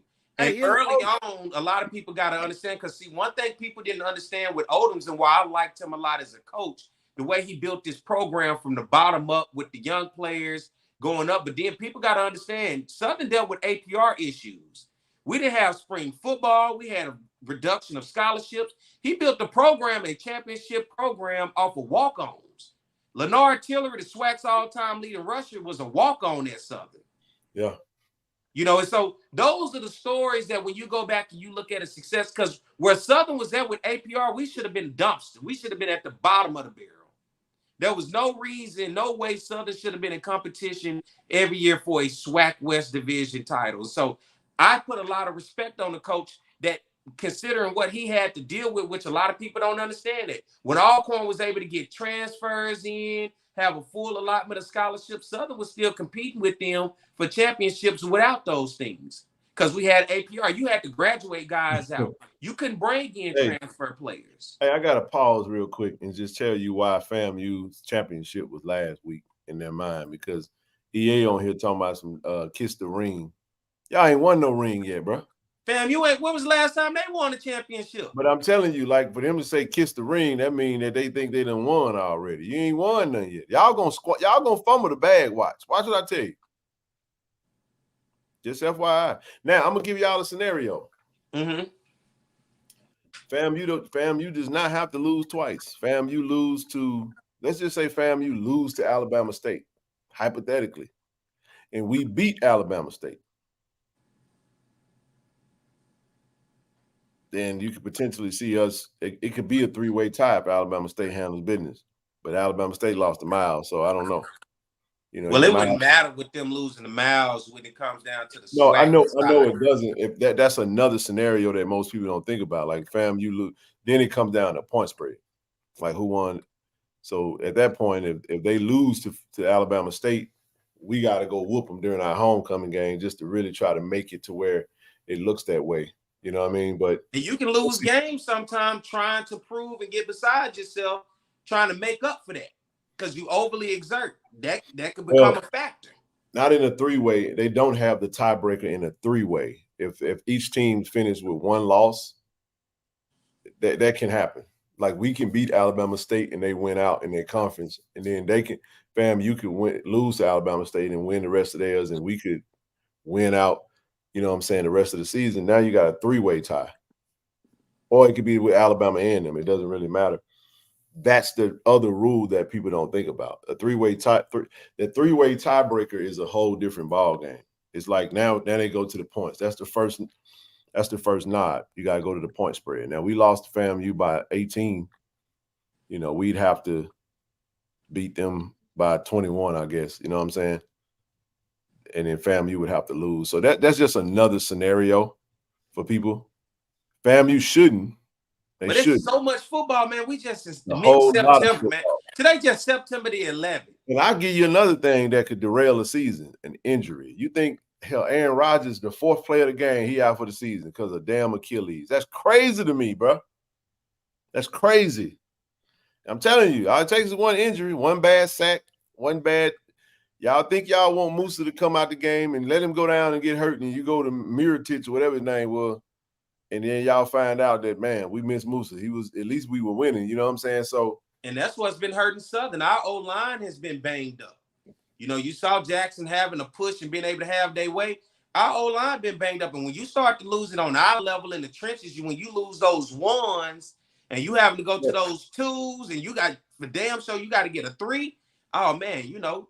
Well, that's what I'm saying. Like, we got a starter back against y'all. First game, our starting right guard is back. And we played a good game. Then we sub out another starter for a true freshman that had a really good game. So, trust me, I get it, you know. And how is FAMU the 2019 Black Championship with no Celebration Bowl appearance? Well, they self-proclaimed themselves like the UCF game, self-proclaimed themselves the national champion when they beat Auburn in the Peach Bowl.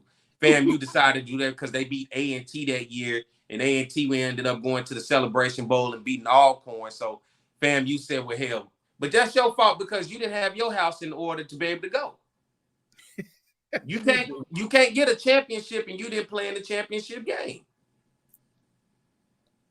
And I know FAMU feel like they long overdue. They've had some great seasons, but unfortunately, y'all have been in the way of them. They had an opportunity to compete for a national championship, not a Celebration Bowl. They went to the playoffs.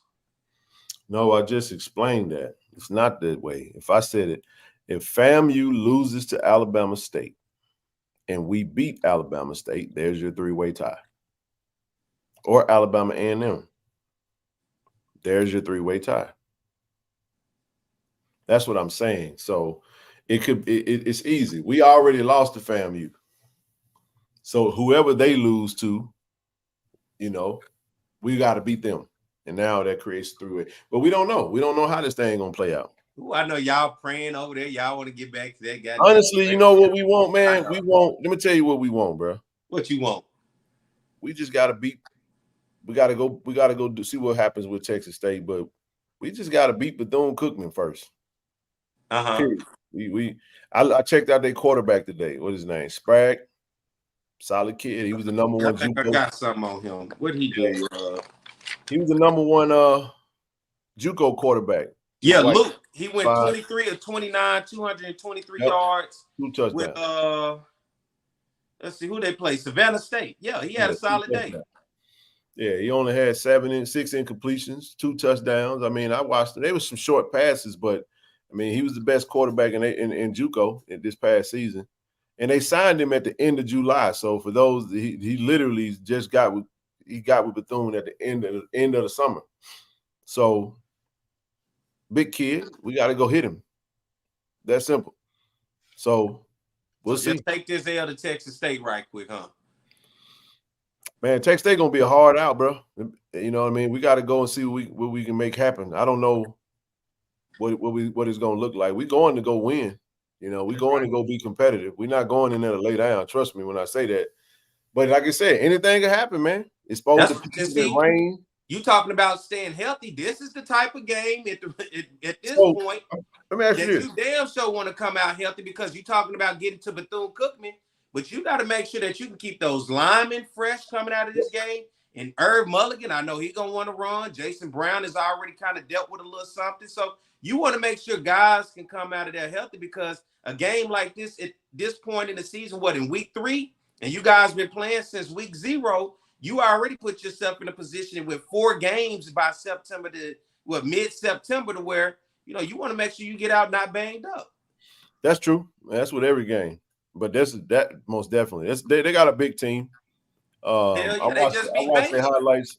Well, they lost to Texas UTSA. I watched the UTSA game. And UTSA is a formidable opponent. They're a pretty solid team, too.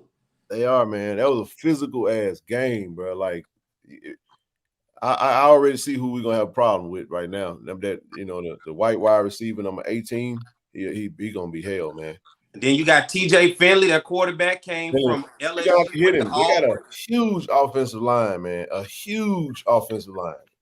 And we just got for me, Queen. Are you looking? You got something to say? No, she got a show started, man, this Sunday. Make sure you pull up on it, man. Tell me about it, Queen. What you got? Go follow her channel, man. I'll let her tell it. But this Sunday. Go ahead, Rochelle. What you got? No, Perry, I am a therapist, and it's my desire to normalize therapy for my people.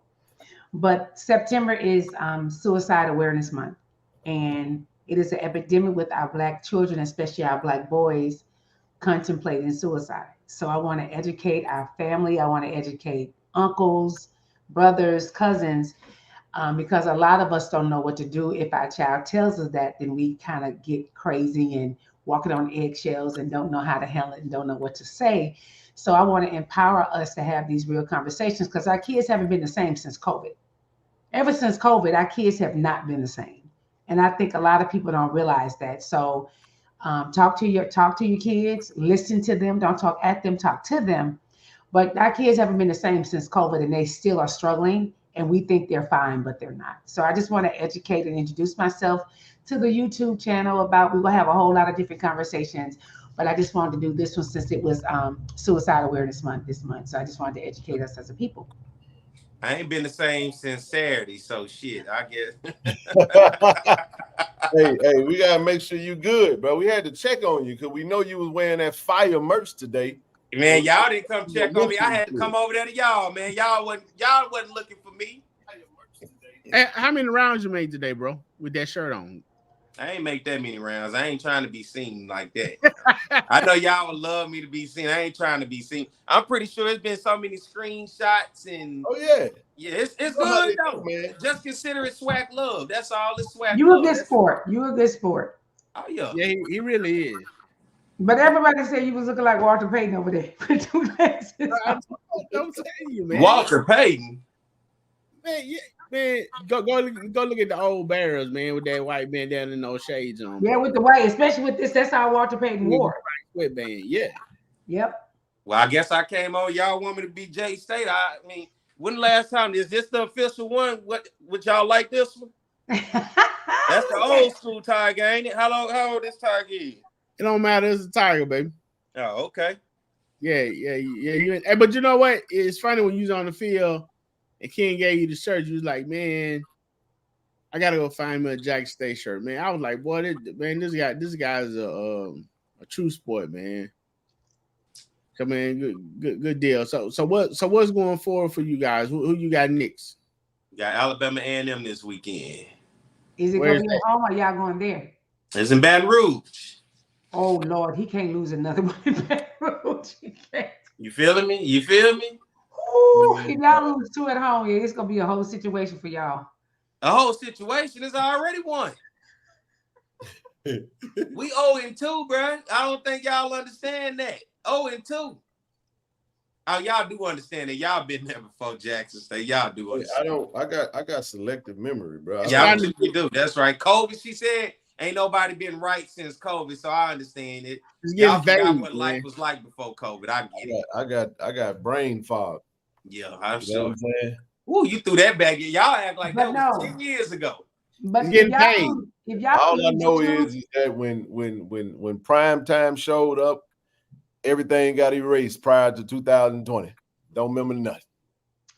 So check this out. Is the game gonna sell out this weekend like it did with Jackson State? I was just about to ask that. That's a phenomenal question. Come on, Perry. Y'all gonna sell it out? Hey, how many hey, this time if y'all turn the lights off and do the light show, y'all go see a bunch of empty seats just flickering. That is funny hour. Y'all just make sure y'all don't get y'all ass hurt and blew out against Texas State. All right? Hey, listen, we going to fight. No, it's a game to be played. We going to fight. We going to win. Are y'all gonna go to Texas State? Do y'all even travel and support? Are you? Did y'all see us? Go back and watch that video of that run by Andre Hunt. Tell me all them folks, because that thing sounded like the vet. It sounded like a home crowd, man. No, it did not. Come on, bro. No, it didn't. Oh, you lying there? No, it didn't. You hear all them roars? No, it didn't. The crowds? Let's not even start that like y'all was in there deeper than Southern. Like y'all was just in. No. We weren't deeper than Southern. I didn't say that.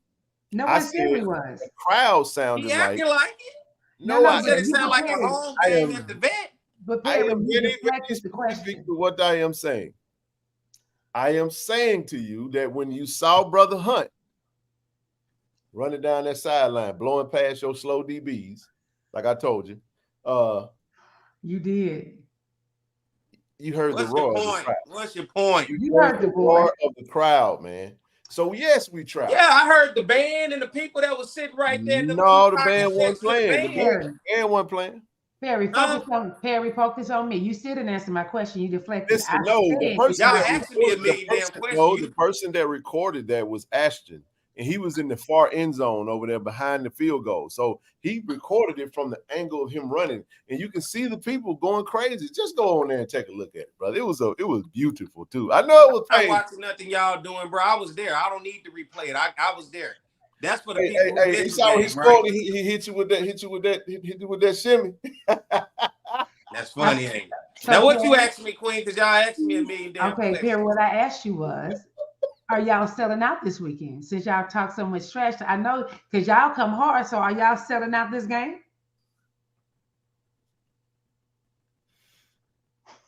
I don't know. We're getting to take it off. Are y'all next home game? Hey, Queen. Let me tell you, Queen, what's gonna happen this weekend. Are y'all selling out y'all next home game? We won't sell out. 60,000. I stated with 60,000. Y'all is 28. Stop it. Oh, are y'all selling it out? Are y'all selling out? Y'all weren't playing the big stadium. Are you selling it out? Hey, look, if y'all start putting home folks on the business side, I'm asking y'all questions. The answer is no. We're not going to sell out Bethune-Cookman. Just say that then. No, we're not going to sell out Alabama A&M for 28,000. But if what we got coming in there could fit in your stadium, we have 10,000 people out in the parking lot. And the other thing, Perry, I was watching some guy, he was saying, wait, no, this guy said that Southern is the only team that has two sides that for home, that y'all don't have a side for visitors. That's what somebody from your SU was talking about. Yeah, you saw that? Was you at the game? I'm in California. All right, so what you talking about? I'm talking about one of your, don't deflect. He was saying that our Southern is the only school that has two home sides because it's so many that's Southern not fans. true. FAMU is the same way too. There you go deflecting. No, I'm telling you, we do have it. We don't call it a home and away side. We call it the east side and the west side. The east side is considered the side where the press box, where your band and your football. Then we got that's the west side. Then you got the east side. That's the other side where you get your corner as the visitor, and the rest of that is outside. Now you don't bring yourself amongst those people because you find tickets here and there. But yeah, we don't have a home in the visitor side. So y'all gonna say on Saturday? No school does. Hold on, I just got on this, but we talked about this earlier. There is no such thing as a home and visitor side at any stadium. That's what everybody act like around the SWAC because they don't never have no fans on the other side. But that's only HBCU fans. They be like, I'm selling home. There is no visitor side. You have a visitor section. Well, other FCS schools, smaller schools, do it as well. Okay, I've been to Northwestern State. I've been to McNeese State. All of those schools, they not doing that. That's the visitor side. Fans know where to sit. And the only thing they do different is put their band on the other side to try to play behind the visiting football team. But when you talk about fans that actually fill up both sides or on both sides, I'll give that to FAMU and Southern. FAMU will y'all will find that out when y'all get out the Orange Blossom Classic and you go over there to Tallahassee to Bragg Memorial. You're gonna be over there in that little corner right there. So y'all not selling out this game y'all playing Saturday. I mean, y'all must don't hear something.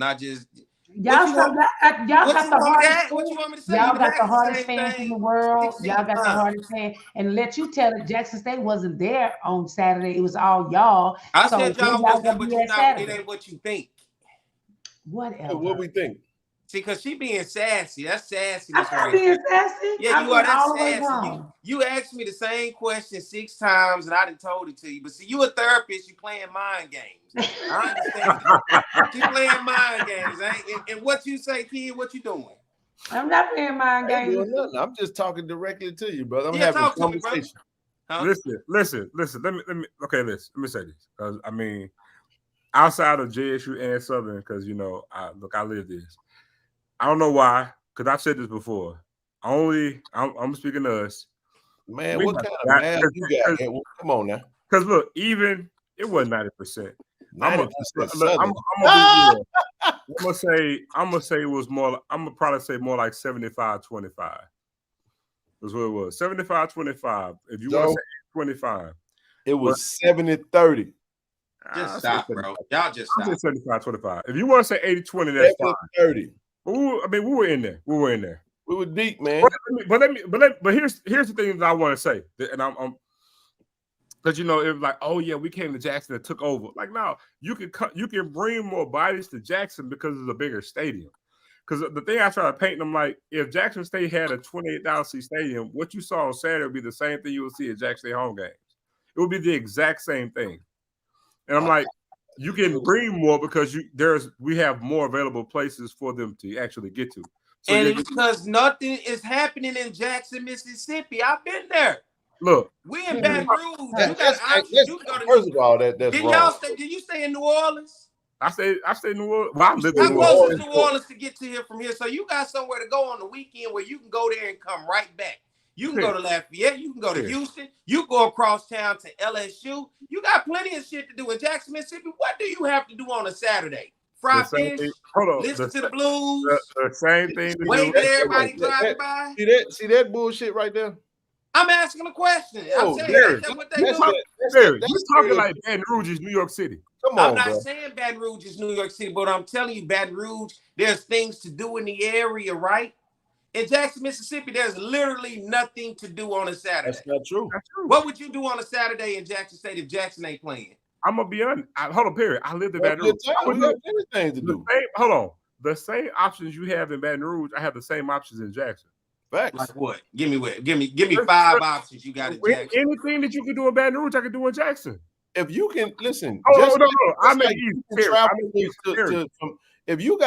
saying from Baton Rouge, you gotta travel to New Orleans over an hour. I'm telling you, I can go to New Orleans because I go to New Orleans right up the road. That's 45 minutes to an hour. That's moving the goalposts. You keep talking about it ain't, man. I'm giving you things that No. We talking about Baton Rouge. It ain't nothing within 100 miles of Jackson, Mississippi. Hold on. But at the end of the period, New Orleans is not Baton Rouge. You showing your ignorance, bro. What I'm saying. Now, what is it within 100 miles of Jackson to do? Period. Forget New Orleans. We talking about Baton Rouge. Hold on. Listen. Baton Rouge, the capital of Louisiana. Jackson's the capital of Mississippi. Again, tell me what I can't do in Baton Rouge that I can't do in Jackson. Tell me. First of all, what entertainment you got in Jackson, Mississippi? Answer my question. What can I do in Baton Rouge? And even if I told you, you wouldn't even know about it. So, but that's my point, because it ain't much to do. You got to know somebody to know somebody to go to a hole in the wall. No, you gonna answer my question. I'm still waiting on you to tell me. What he talking? Who talking? Come on, Queen want to talk to. Ken, no. I lived in Baton Rouge. Tell me what I can do in Baton Rouge that I can't do in Jackson. What you can do, you can go to multiple sporting events in one day. You can go watch SEC football or you can go watch SWAC football. So you can pick and choose when it comes to y'all asking me a question. Now you hold on, Ken, hold on. Yeah, Ken don't like it. Hold on. That's one thing. Wait. Yeah, you gotta go to Starkville or wherever the hell else. No. Okay, hold on. That's one thing. Now go. So that's I can go to New Orleans if I want to. If I just want to get on down. I said Baton Rouge. Go ahead.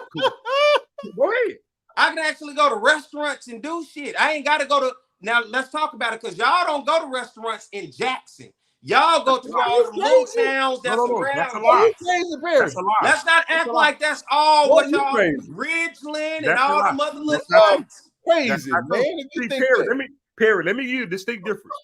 Let me tell you something, Perry. The difference is, hold on. The difference, Perry, I lived in Baton Rouge. I get you lived in Baton Rouge. What'd you do for fun in Baton Rouge? Hold on, huh? What'd you do for fun in Baton Rouge? The same shit I did in Jackson. I'm asking you a question. See, when you ask that question, I'm gonna tell you. Hold on. Again. I'm gonna answer your question. We finna go back 25 years old. On Mondays, I lived at Hooters on College. Then Segan opened up, so I started going to Hooters on Segan. Then I go to Marizel's on Monday. I go to Tsunamis on Friday. Vince's on Friday. On Wednesday, I went to White Girl Wednesdays at Sullivan's. I did a Superior Grill on Thursdays. So you know I ain't lying. You know I'm legit. So guess what? Let's run it back up. Oh, so you want me to go back to college day? No, you and give you my rundown because it was something to do every day. I ain't got nothing bad to say about Baton Rouge. I actually like Baton Rouge, but I'm telling you, do. Hold on, I'm telling you, I got the same lineup in Jackson, the same shit. Man, ain't nobody trying to go to no damn Jackson. If you had to pick, y'all got this facade in y'all head that Baton Rouge is just this crazy ass, horrible, dangerous place. Because every time I hear Jackson people, we don't go. They flatten your tires. They bust your windows. I don't know where y'all get that shit from. Jackson. Hold on. Perry, listen to me. Hold on. I got plenty of partners that shout out to Avery Jack. I got plenty of people that I actually check in. Like I said, I used to live there for 5 years. You just said that again over and over. I get that. That's what I'm saying. No, I got love for Red Stick. That's what I'm trying to tell you. I don't feel the way about Red. Hold on, Ken. What did we say when I touched down? I love Baton Rouge. I know you do. But I'm saying I can't listen. Baton Rouge ain't shit in Baton Rouge, but LSU. Ain't nothing impressive. Where you live at? You say you live in LA. No, Jackson is my home. I got 3 homes, bro. I got one in Rancho Cucamonga, one in Austin, and one in Madison. All right, so Rancho Cucamonga and Austin ain't got nothing. No matter. Jackson home. Baton Rouge or Jackson. Jackson is home. I'm born and raised right there in the city of Jackson, bro. You can't. I trust me, dog. I spent a lot of time in Baton Rouge. What I'm not gonna do is I'm not gonna get on here and act like I'm an expert of Baton Rouge and act like Baton Rouge ain't got. But I know it. I've seen enough of it to know every city got a hood, right?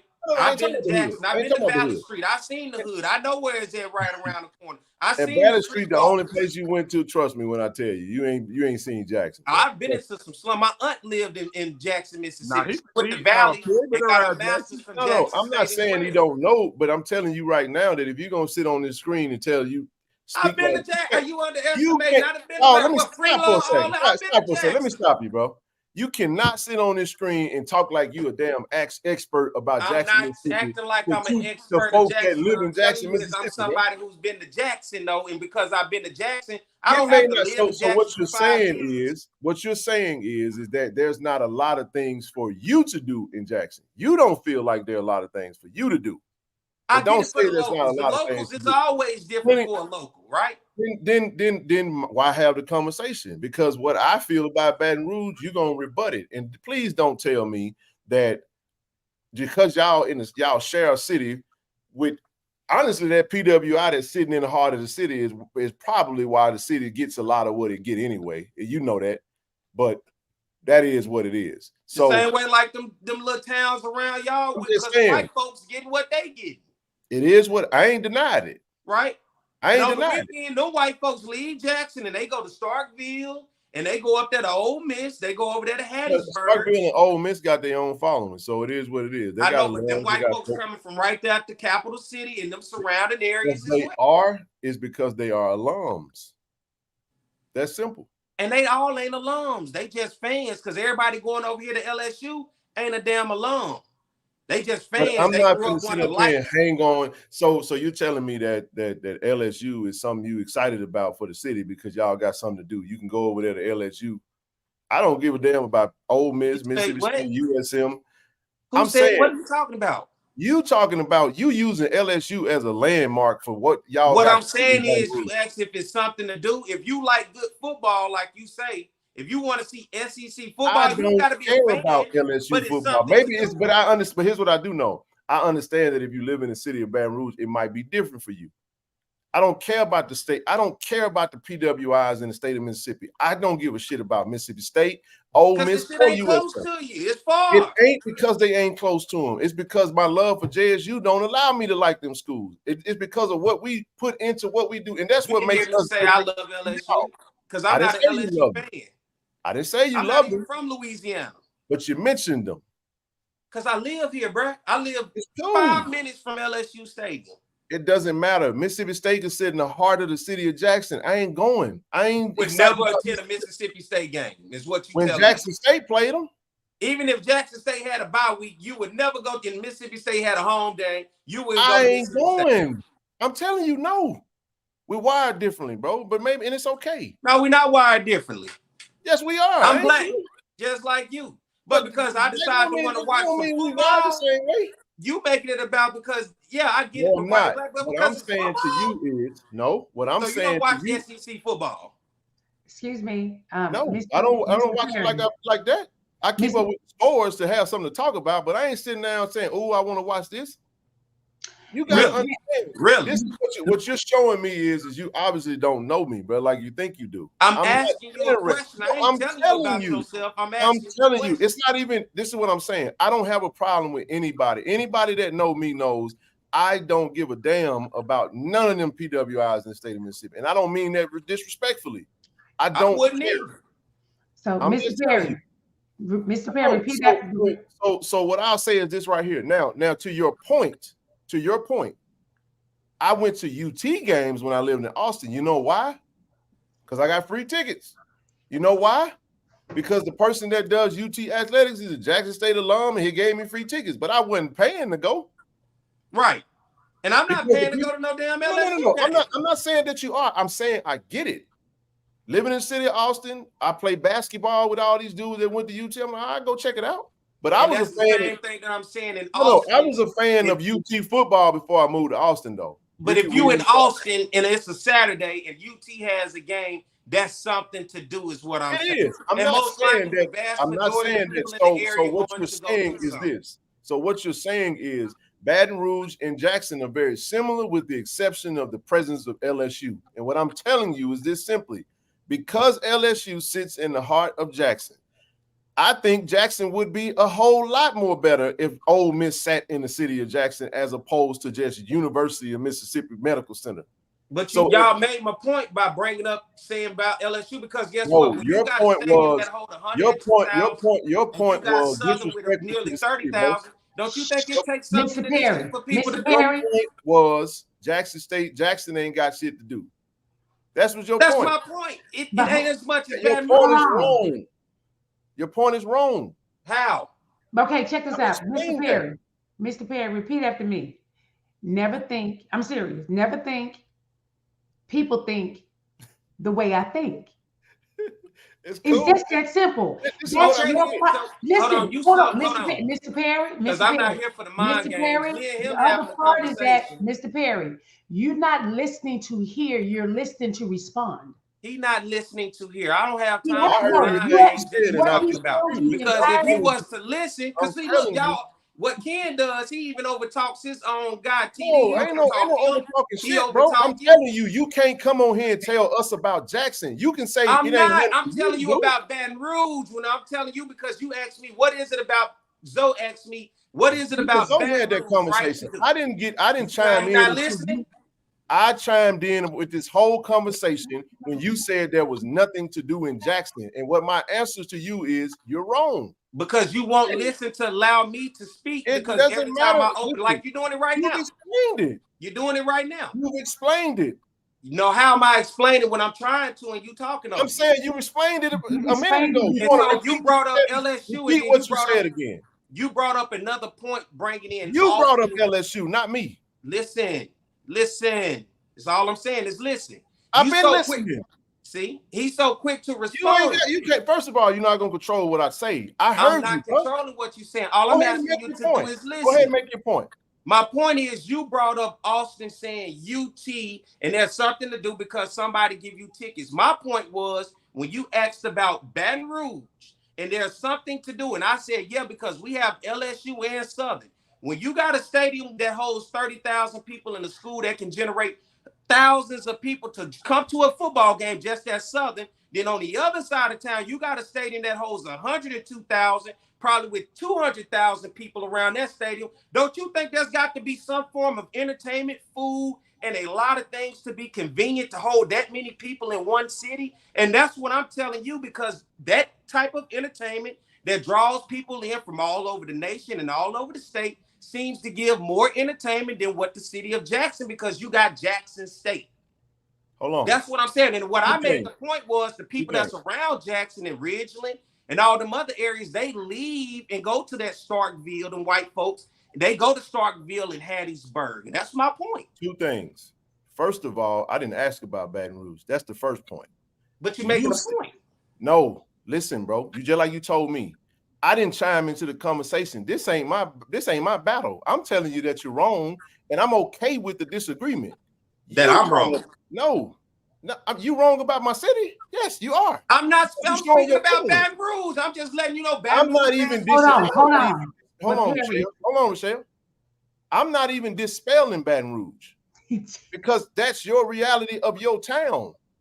So what I'm saying to you is, listening to what you're saying, I said to you that the reason why a lot of the things that happens in Baton Rouge in the favor of the city of Baton Rouge is because that damn PWI that everybody revere in the state of Louisiana sits in the heart of that town, bro. So yes, you're right. Y'all do have something to do in the town. But I'm not debating Baton Rouge. Zoe started talking about Baton Rouge because I ain't never lived there. I'm telling you that you're wrong when you come on this channel and say in front of everybody that you can't speak on Jackson. That's your opinion of Jackson. So let me speak on my opinion. You telling me I don't have an opinion. Facts. You ain't gonna tell me about a town that I grew up in my whole life and born in that it ain't nothing to do. But you talking about my opinion don't matter then. Hold on. Your opinion don't matter when the truth what he's saying is that your opinion is not factual. Just because I'm not giving you my opinion about Baton Rouge. How both y'all talking to me at the same time? You know what I'm saying about Baton Rouge? Okay, if that's how you feel about your town, cool.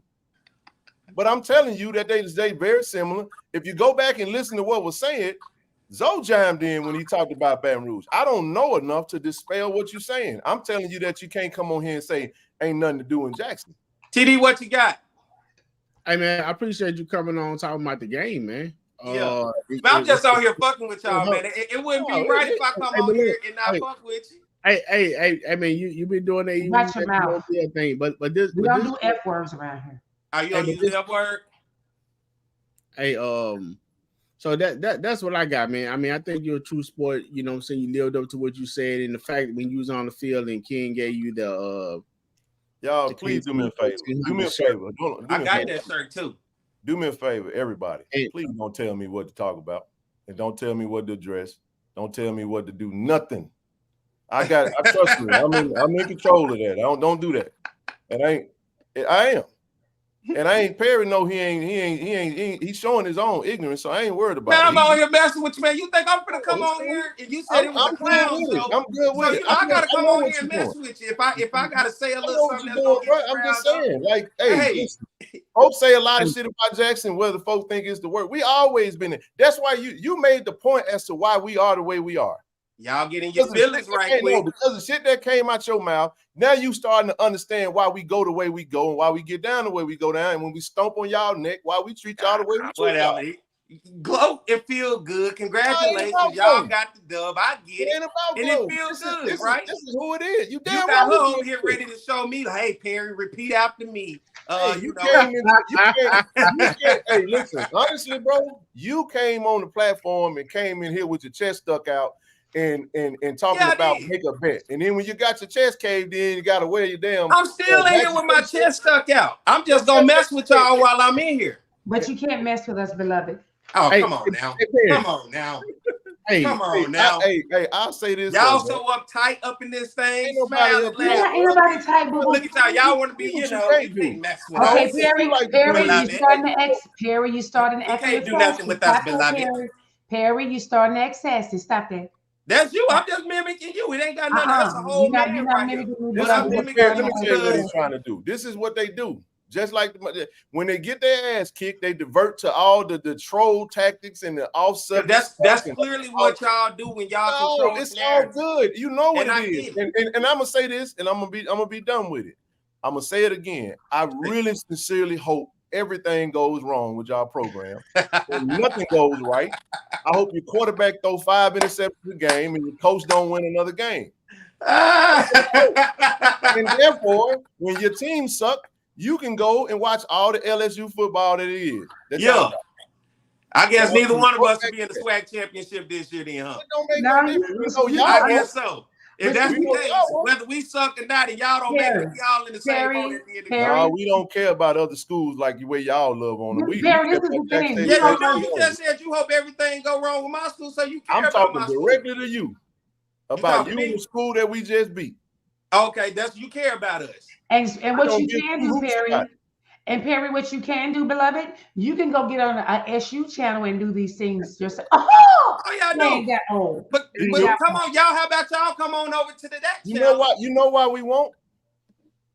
You want to hear that? Because we don't care. I ain't gonna ask you. You just say it. You'll never see me over there because I ain't interested to talk to y'all over there about what y'all talking about. Well, I'm on here because it was a rivalry. You showed up after this, and because I had to do this, I won't come back in this little clown show again. This want to be congregation. Y'all ain't gotta worry about me no more. Yes, you will, Perry. Oh, you'll do us a favor by not coming. It don't make me no difference. It ain't gonna stop what we doing. You gonna still see us. You gonna still hear us. But you gonna always sneak come back because you can't help but love us. That's why you always in here on the undercover. Hey, I'm not on here undercover. You pulled up. Not at all. Pull up. Let me ask you a question. I'll be done with it. Why'd you pull up, bro? Because I lost the bet. I came here talking shit the first time. You made it. Because it was Jackson State. They say, man, Ken Clark got the channel. I said, man, I gotta go in there and troll. I gotta get in there because, man, it's a rivalry week. Y'all, I'm not gonna let y'all just think y'all gonna play Southern and get in here and talk all that shit and nobody gonna come over.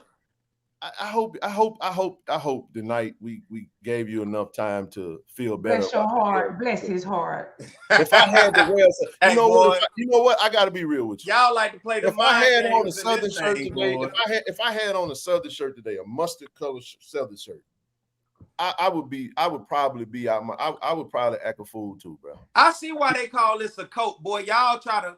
Y'all bring the mind games. I don't know nothing about That's what y'all do. No, we don't do a coat. I'm gonna tell you to your face. You know why you say stuff like that? Because y'all jealous, bro. I ain't jealous of shit. Hey. No, y'all jealous. I'm gonna tell you to your face because when people come on and say stuff like that and you know it's bullshit. You know how I know you jealous? Because you want us to be bad and everything. I don't even see nothing y'all do. What do y'all do? I don't know. I really don't know. And the fact that you talking about there's a coalition. I don't know. And y'all think everybody Joe called y'all the coalition 20 years ago, bro, in the SWAC. Y'all ain't been relevant for 2 years. And this how y'all see acting like y'all ain't never heard it, man. Y'all are fake, man. Y'all fake. What was this show before Prime, man? It took Prime to get y'all to come together. Okay, Perry. Let's support the Perry. school. Okay, Perry. What's your we happy. We satisfied with Prime coming. We cool with it. That's what brought y'all together because y'all finally was like, first of all, we had Tiger Talk since 2019. But I got on this thing and start talking live. Perry, the Bible says all things work together for the good, beloved. So it still worked in our favor. And we're still being blessed in our school. So when he left, you're right. Everything you're saying is true. But look what the good that came out of when he left. Because God blesses us. That's why we're not a cult. Because we're not satanic. So we're not going to let you know what all that stuff sound like? Y'all, we got motion, man. And y'all see it. And y'all listen to y'all. Quote the Bible and listen to you. It hurts your feelings, man. We get it. I understand. Bye, Perry. Because I what we're not is understand, a cult. That's why God is blessing us over here. That's why we support each other. That's why we blessing our school. And that's why through all the bullshit that went on, God still blessed us and called us favor anyway. Y'all So don't you like can say it what 'cause you you want look to at it say. and you We watch are a blessed and highly favored school. This is a blessed and highly favored channel. So you can exit stage right because we good. Hey, let me ask you a question, bro. Let me ask you one question. If you take the L, since y'all got an L, if you take the L out of coat, what that mean? What that say? You tell me. You asking questions. Oh, answer the question. If you take the L, if you take the L out of coat, what that stand for? What that say? Huh?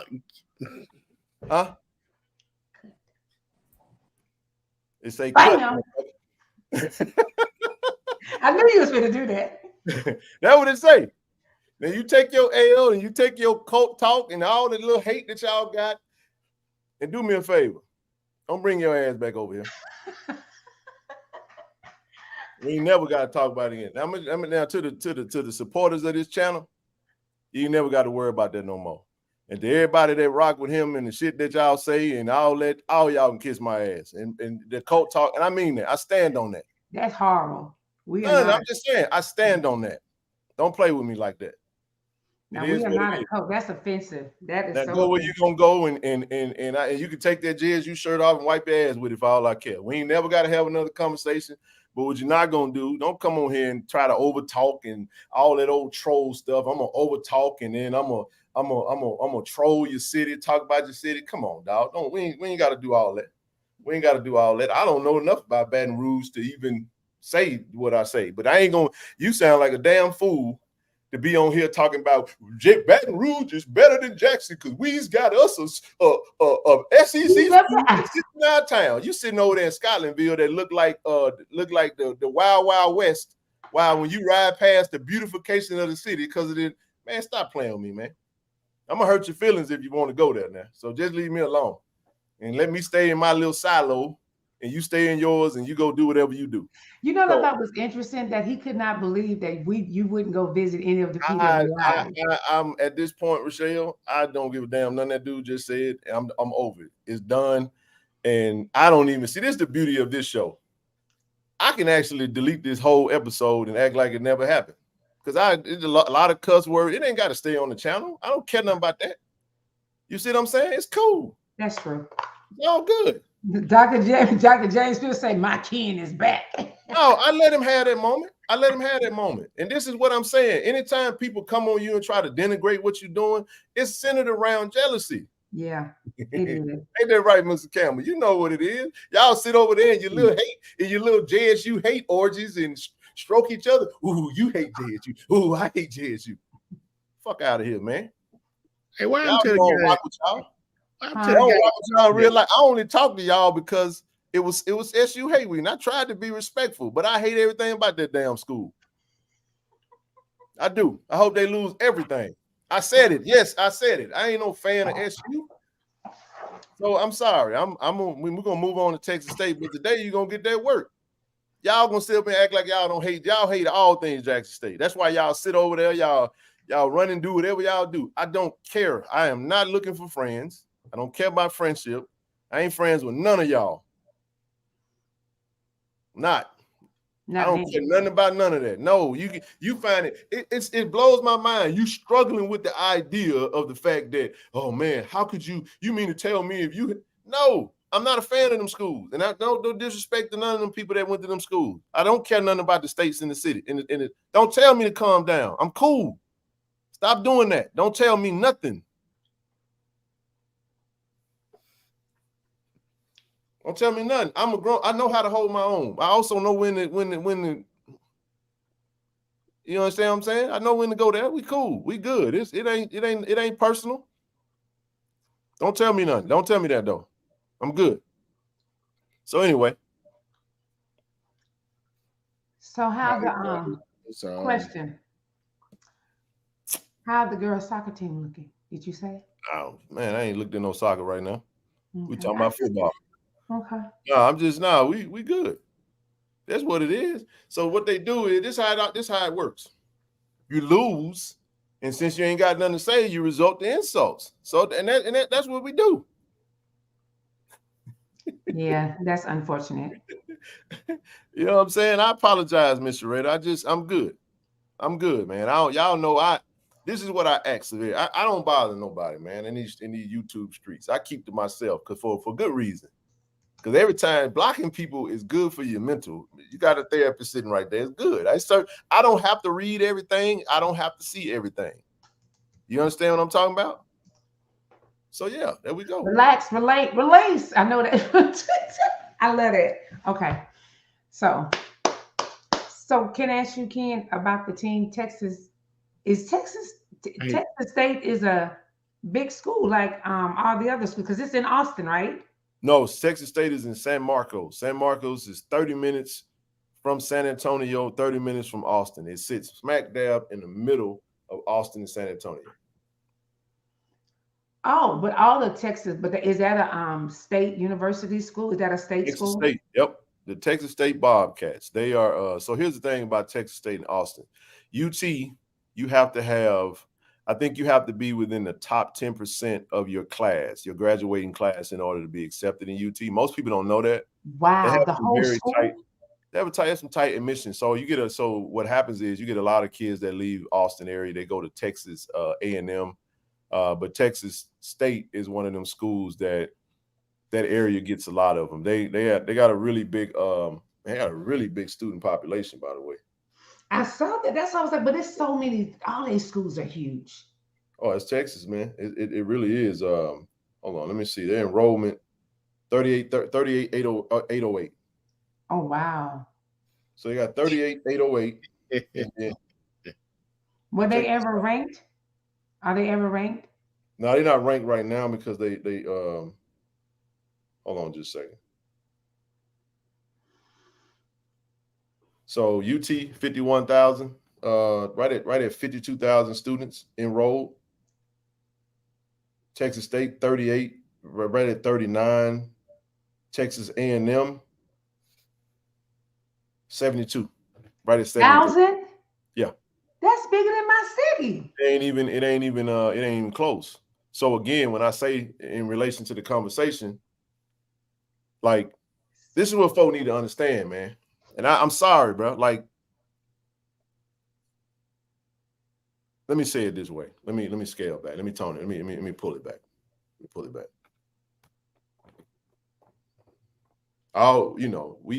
When you say, let me say it. Let me see how I can say it. I see why they alumni so huge. No, it just so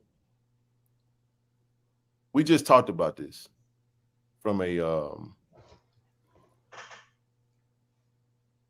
just a black advancement type situation from an HBCU standpoint. I mean, we sitting at what 7,500 students in a small sector in the city of Jackson. And we know the history of what we've had to deal with in our own city, in our own town, what our people have had to deal with because of lawmakers, those that, we're in the state of Mississippi that has been deemed the poorest state, the dumbest state, the fattest state, the worst of everything. Jackson, being the worst of the worst. So the citizens of the city of Jackson carries that us against the world mentality because it's literally that way. So you gotta be careful how you speak on that. And you speak on the standpoint of this ain't about no football. And you speaking on because you visited a couple of weekends here and there that you know what's really going on in the town. And I know enough to not know that, not even get caught up in it. But if your hang to and your go-to is we have a PWI in town, that's different than say in Austin, Texas. You know what I'm saying? That's much different. Which I'm not saying that I'm not a fan of any PWIs. I'm not saying that. I'm not saying it at all.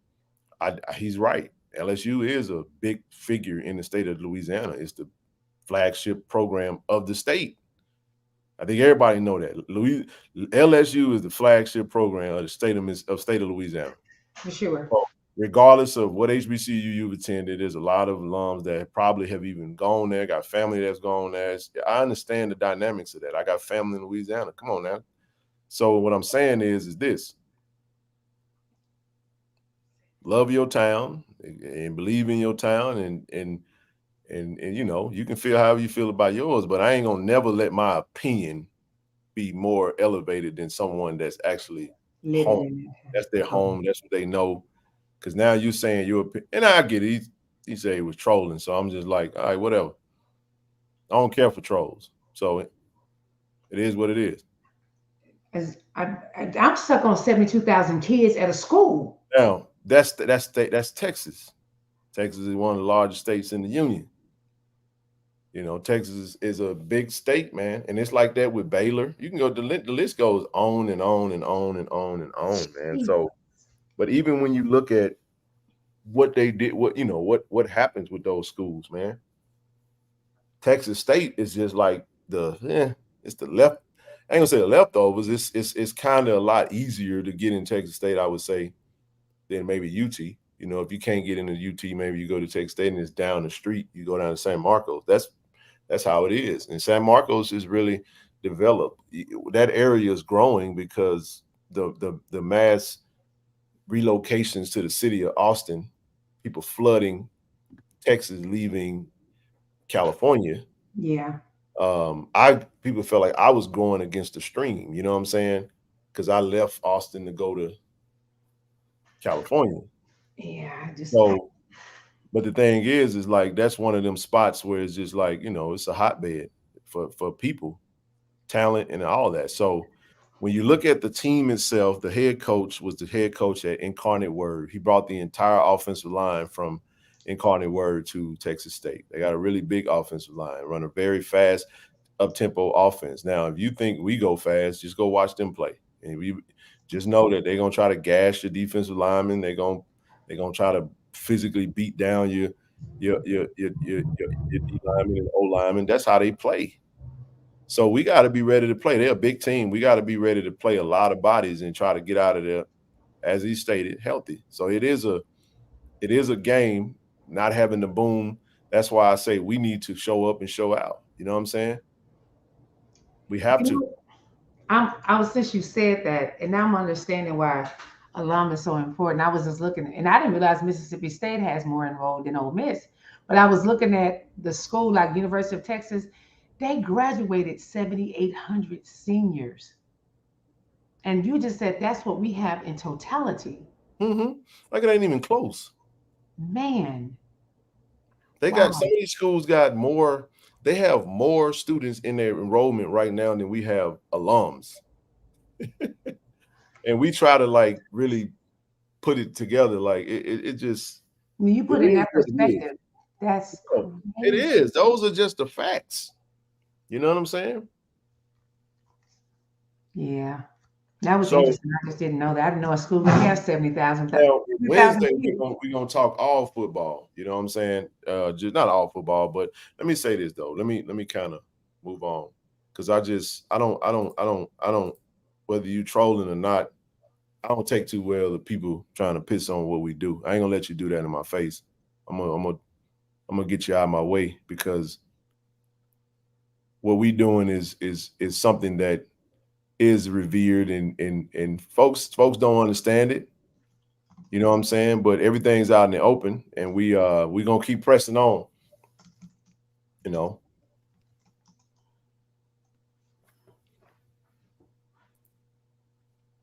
Speaking of our offense, I ain't even got to this top 5.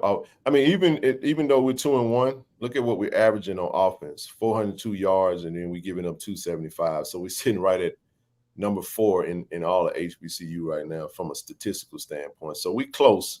We got some improvement to do. If we want to get these yards down to as close to 250 yards per game as possible. Gotcha. North Carolina Central is balling right now. We got the JSU by 40 campaign. For those that don't know, you can go to that. You can go to tinyurl.com with the /6x68K7BR, and you can join the campaign, start donating to that. Also, this is something that's coming with the students are doing that these student section where they can text to try to figure out reminders of receive updates, announcements that as they get closer to the first home game. So I think there is a lot of energy in the direction of what we're trying to do from a game day experience to increase that. I don't have a clue what that was. Didn't pop up. But that's neat for the kids because that's what they love is texting. It is. So it is a whiteout. We got San Marcos, Texas, 7:30 p.m. This game was at 6 p.m.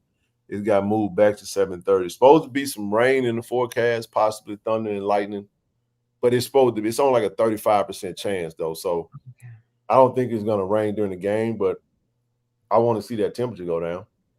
It's hot still. Mm-hmm. Texas been super hot. Texas been flaming hot. You know what I mean? I don't even know why that's still up there. But this is what I wanted to get to. You know what? I forgot to do this, man, because I had this sitting on ice right now. But I want to shout out our quarterback that picked us over them folk right there. What? Wait a minute. Hey, Mr. Brown said this to me. Shout out to Mr. Brown. He's like, that is hilarious. Mr. Brown is funny. Too funny, man. But hey, look, man, I got some emails tonight so far for the appreciation this weekend. I mean, not this weekend, next Friday. Rochelle. Yes. You're gonna be there, ain't you? We'll talk tomorrow.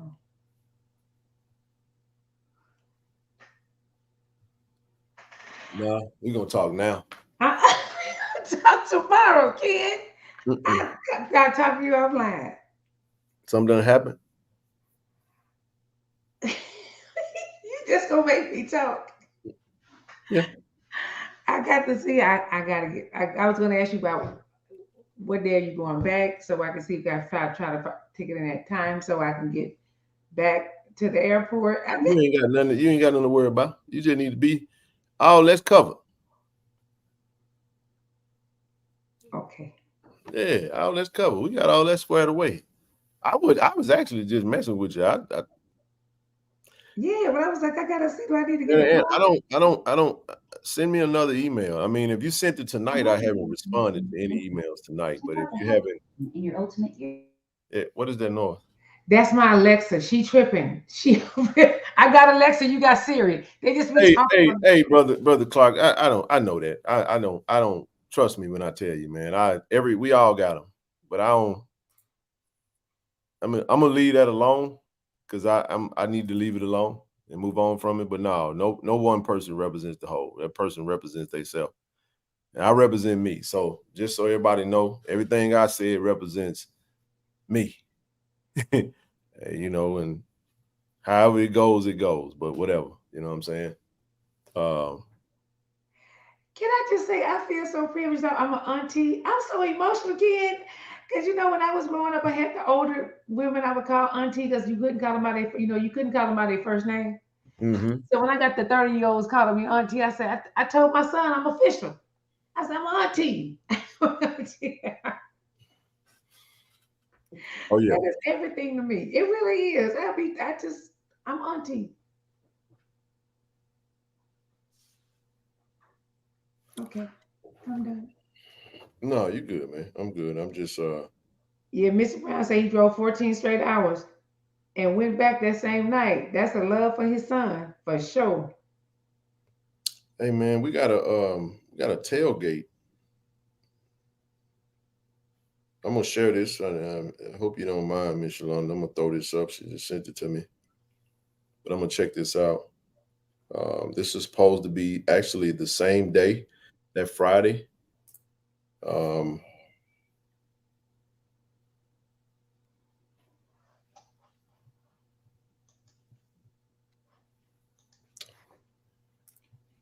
Oh. So I'll blow this up on the next show and just kind of put that out there. City of Soul, the tailgate. I got to get some more information about this one. This is the partnership with Jackson State University. Live performances. This is actually September the 22nd. This is 11:01 p.m. It's at the Jackson Welcome Center. So this is Friday. This is that Friday morning. It's a 2-hour event, 10% off on all merchandise. So we'll definitely be pushing this. Says that Coach T looks like said appearances by Coach TC Taylor and the JSU Tigers. So trying to really build up that engagement for. So we want to go to the Jackson Welcome Center, and that's on Pearl Street.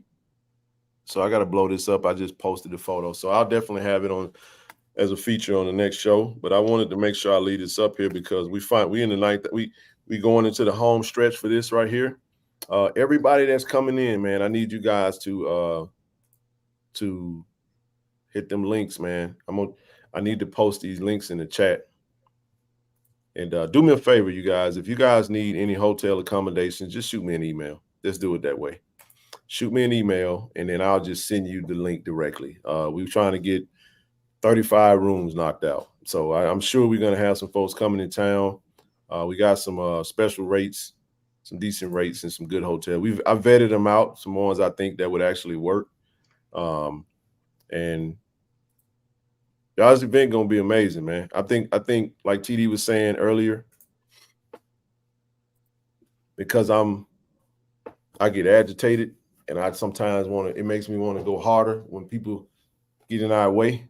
I grind harder. I turn my energy into, you know what I'm saying, more tenacity to do what we're doing. And this event gonna be talked about. If you don't make this event, I promise you're gonna miss a treat. Because I made a decision on something that they don't even know that's gonna even take it to the next level. You know what I'm saying? So I'm big on branding. I'm investing my own money into some stuff that I think is important because I want people to, whenever they share those photos, folks gonna say, "Dang, man, who?" If they don't know about us or what we're doing, they'll ask questions when they see it. So we're trying to have a big shindig of a time, and it's like I said, no cover. We'll have paid security on hand, DJ. It is an invitation only, so you have to request the invitation. I will not allow you in the room if you have not RSVP. There will be no walk-ins. You know, all we asking is that you reach out to us because I need to know who it is that's coming. You know, and just, you know, respect what we're doing. I expect everybody to come in and have a great time. And just shoot me an email, KC-1400mediagroup@gmail.com, and let's come on in and have a good, nice outing. Now, I'm going to say this now. I ain't trying to steal nobody's thunder in the city that's getting money, throwing events and all that good stuff. We wanted to have something. So if folk want to, you know, if you got that good outfit on and enough folks ain't seen you in it, and you want to go somewhere else, then you go somewhere else when you leave from where we at. We just might go somewhere and do something else too, but the game is at 6 p.m. on Saturday. So, you know what I'm saying? But yeah, that one Natasha asked about. She asked about the attire. So I guess it's y'all, let me make this very clear to y'all. It's gonna be cute. I'm gonna be clean, man. I'm just telling you. I don't, y'all do what I want to do. You just no shorts and tennis. You know, this is an evening event, man. This is gonna be elegant. You know what I'm saying? It ain't no. You do what you want to do. If you want to put a shirt and tie on, you put a shirt and tie on. I'm gonna throw the, you know, I'm wearing a, you know, I ain't gonna tell you what I'm wearing, but you know what I'm saying? I'm going, let me say it this way. Grown folk stuff. It's for the grown folk, man. You know what I'm saying? Grown and sexy. I guess what they call it, huh? Michelle, you can't tell them what you wearing because you say what you said to me today. You know what? You might need to say it because we might, hey, TD, we might get a few more RSVPs.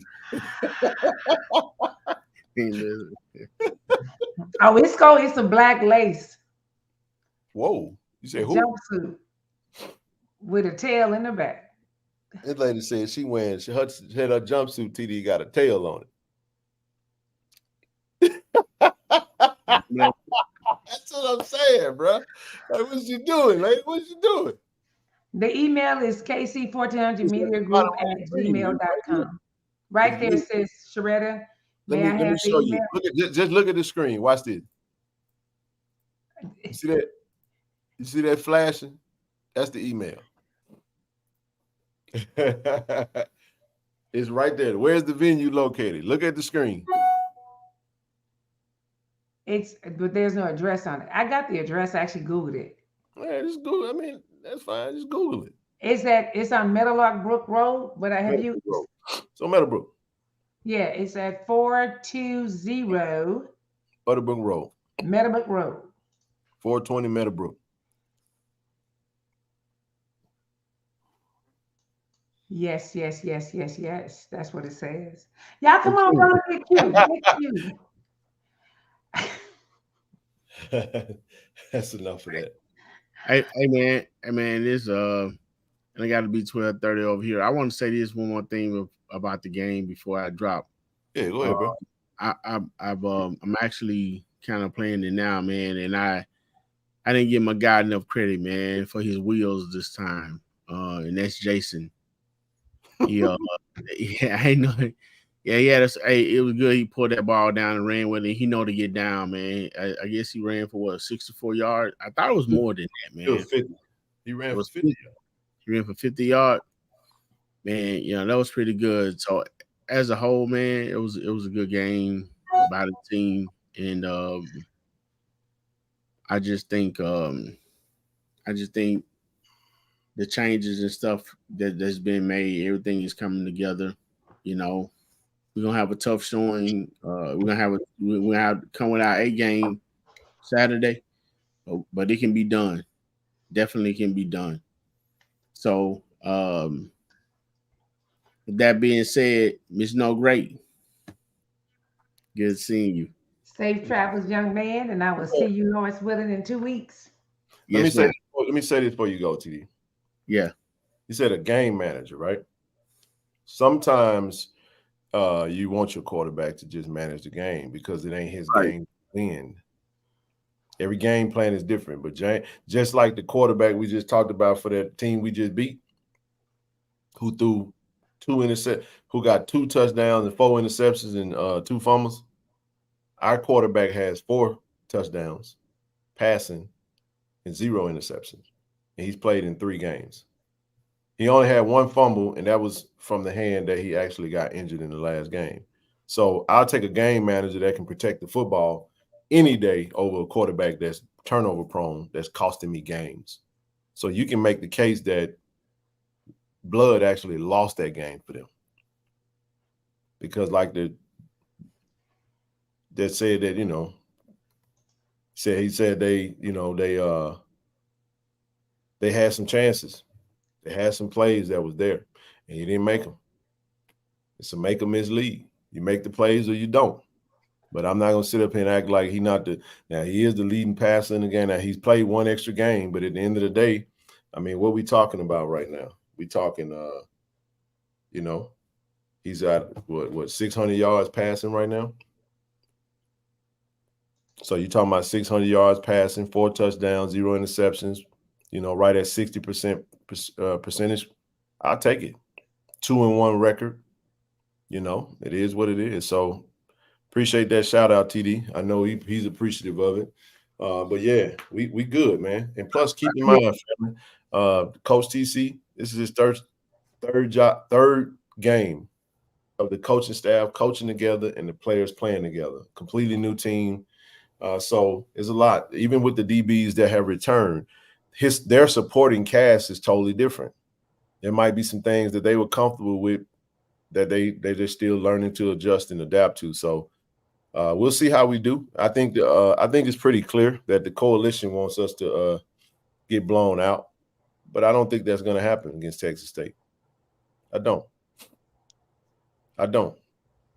Well, I want to say this, man. I mean, it wasn't just a shout out to, I mean, to I give credit where credit is due. I try to be honest and open. I try not to have show any type of, sway to one side or just comfort anyone. If I say something, I mean it, and if I don't, then I don't. If I don't have anything good to say, then I really don't say it. But if I say it, I'm saying it because I want to say it.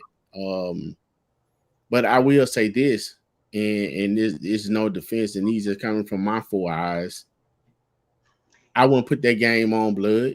because of more than blood on the field. I think that, like I said, those But interceptions. no, the fault is the coach that put him in the situation. I'm just saying. Yeah, I'm just saying.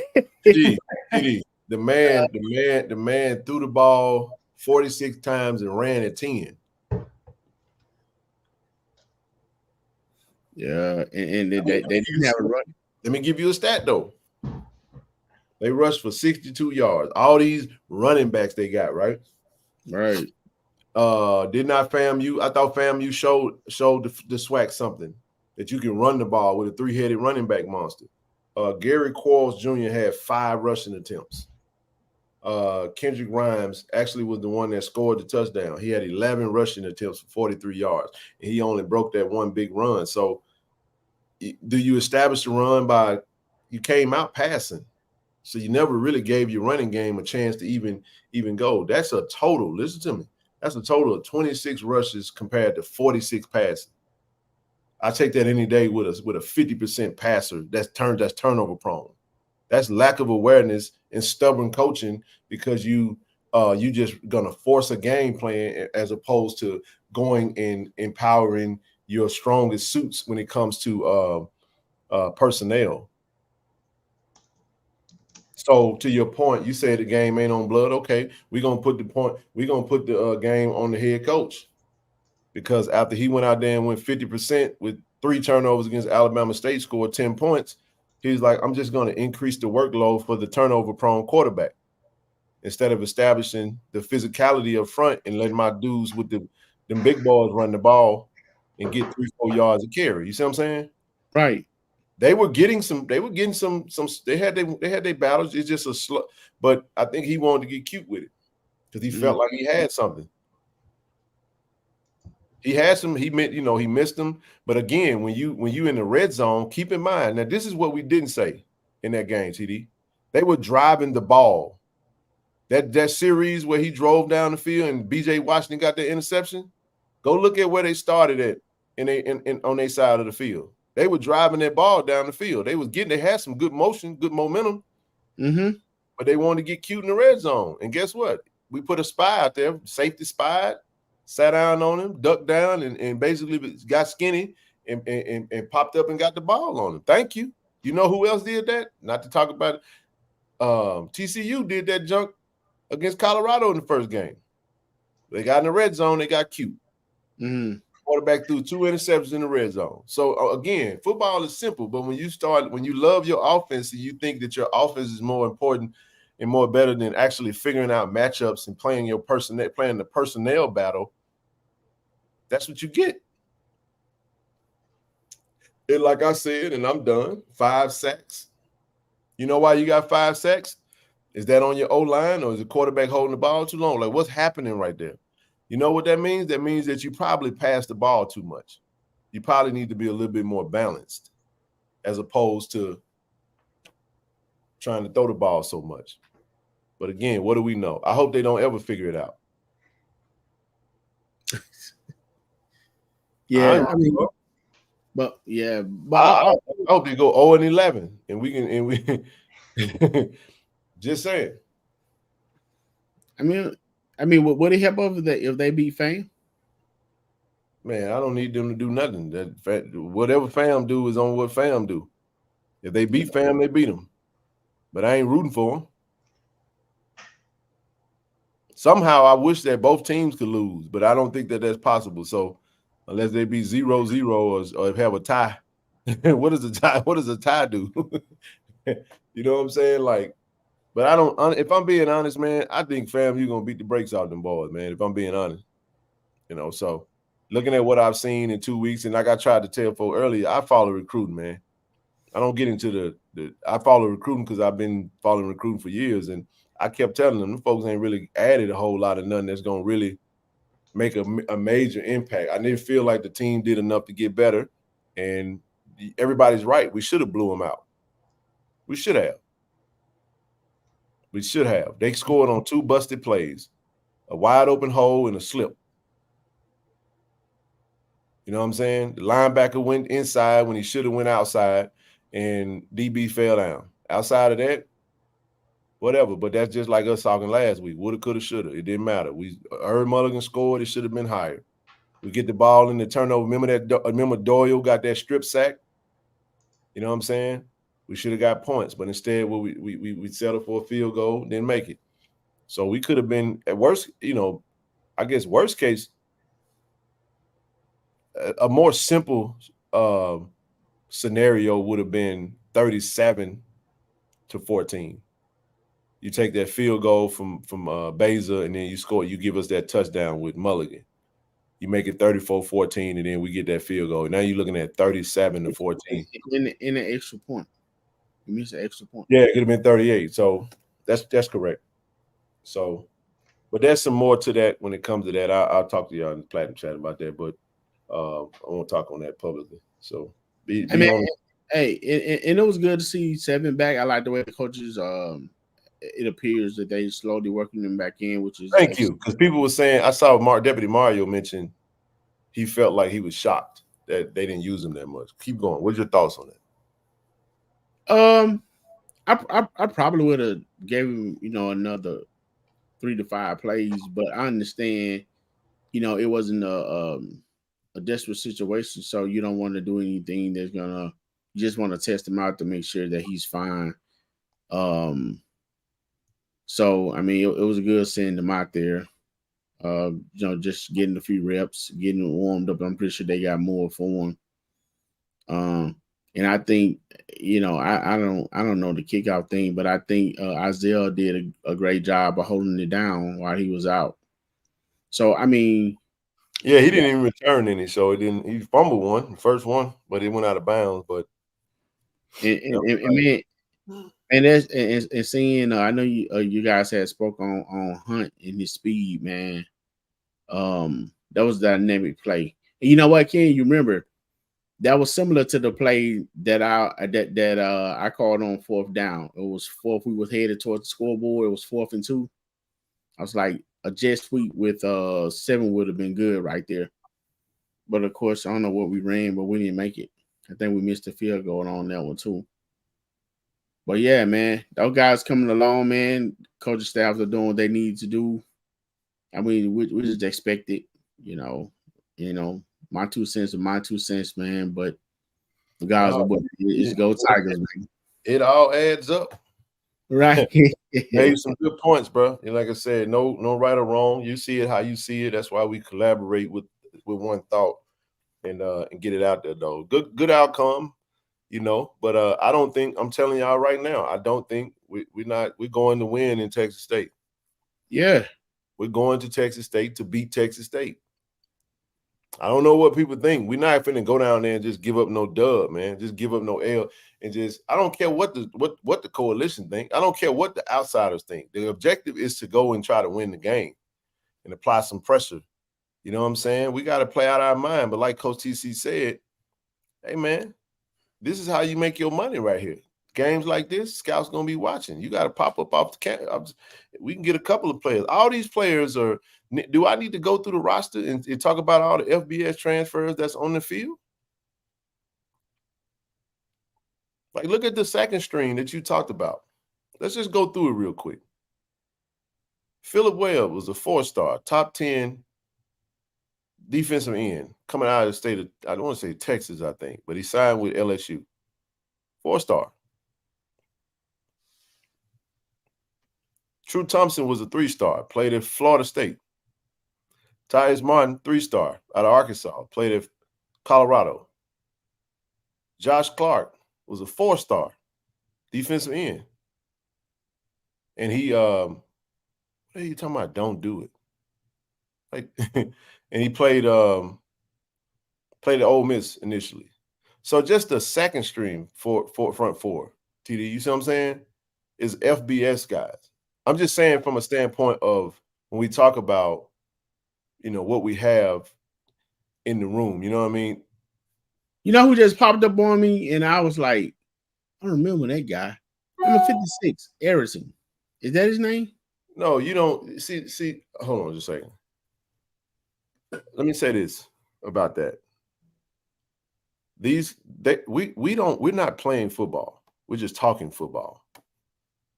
nothing that I say or do is going to make players be held accountable. That's what the coaches are going to do and their teammates are going to do.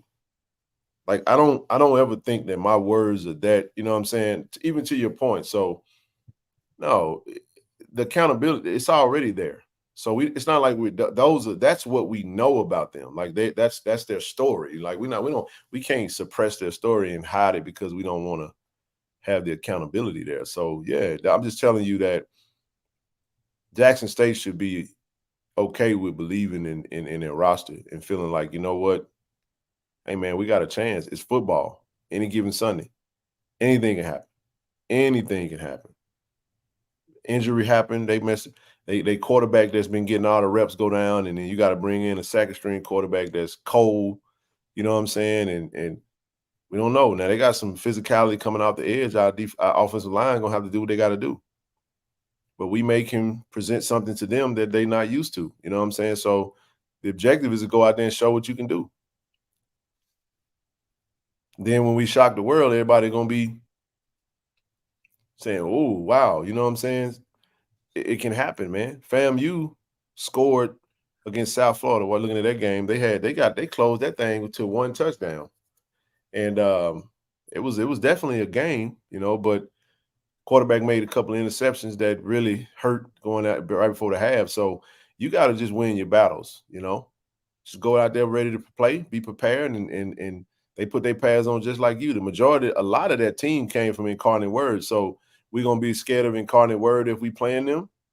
You know what I'm saying? They had Lindsey Scott. They put up a lot of points, but they didn't win. The Jackrabbits won. So if we play those games, we got to be willing and ready to go play them games, man. Yeah, man. That team wasn't very good last year, and they brought in a new coach, brought in a bunch of new, and like TC said, there's a lot of players that they had commit to them, TD and Rochelle. We were the lad. It was between us and Texas State. PJ Hatter, you know what I'm saying? DeNaro Davenport, the running back, you know what I mean? The linebacker that was coming out of Marshall. Remember him? I don't know if y'all remember him. He came down. I think we was in his top 3.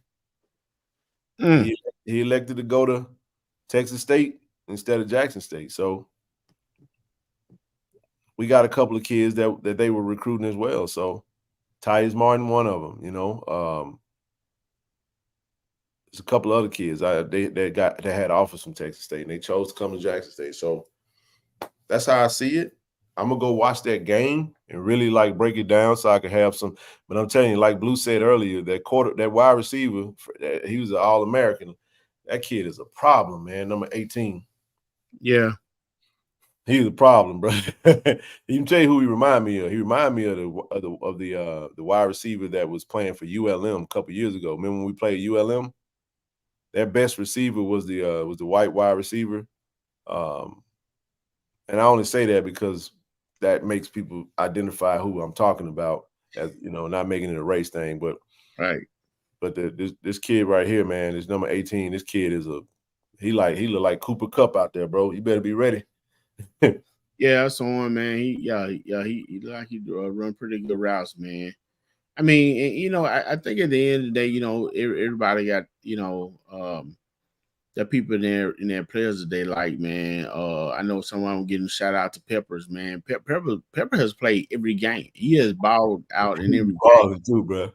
So, you know, giving a shout out to the defense, man, and you know what they did. So we're not trying to exclude anybody or didn't say anybody or didn't play well, man, because those 3 guys definitely in the middle, man. They always come to play. They, you know, Double D and Jeremiah.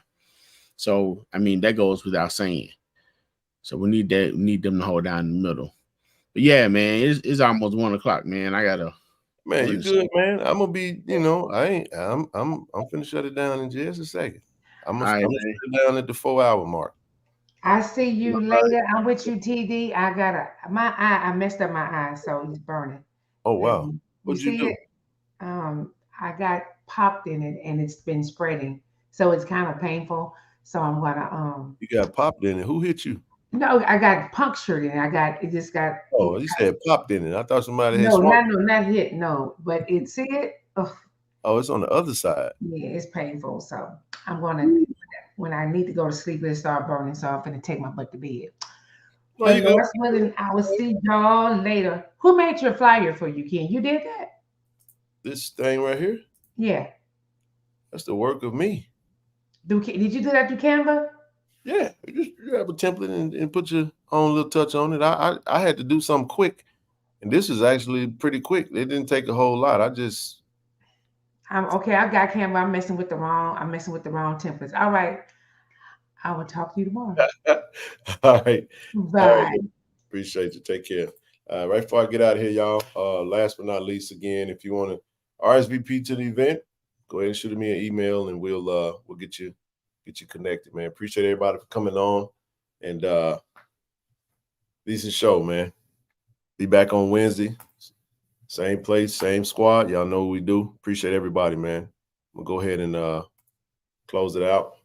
Appreciate everybody. Everybody have a good night. If you do like to donate to the platform, feel free to hit that Cash App, PayPal, or Zelle, and all donations are greatly appreciated. Appreciate all that you do. Appreciate y'all for supporting. The y'all love. Go Tigers, baby.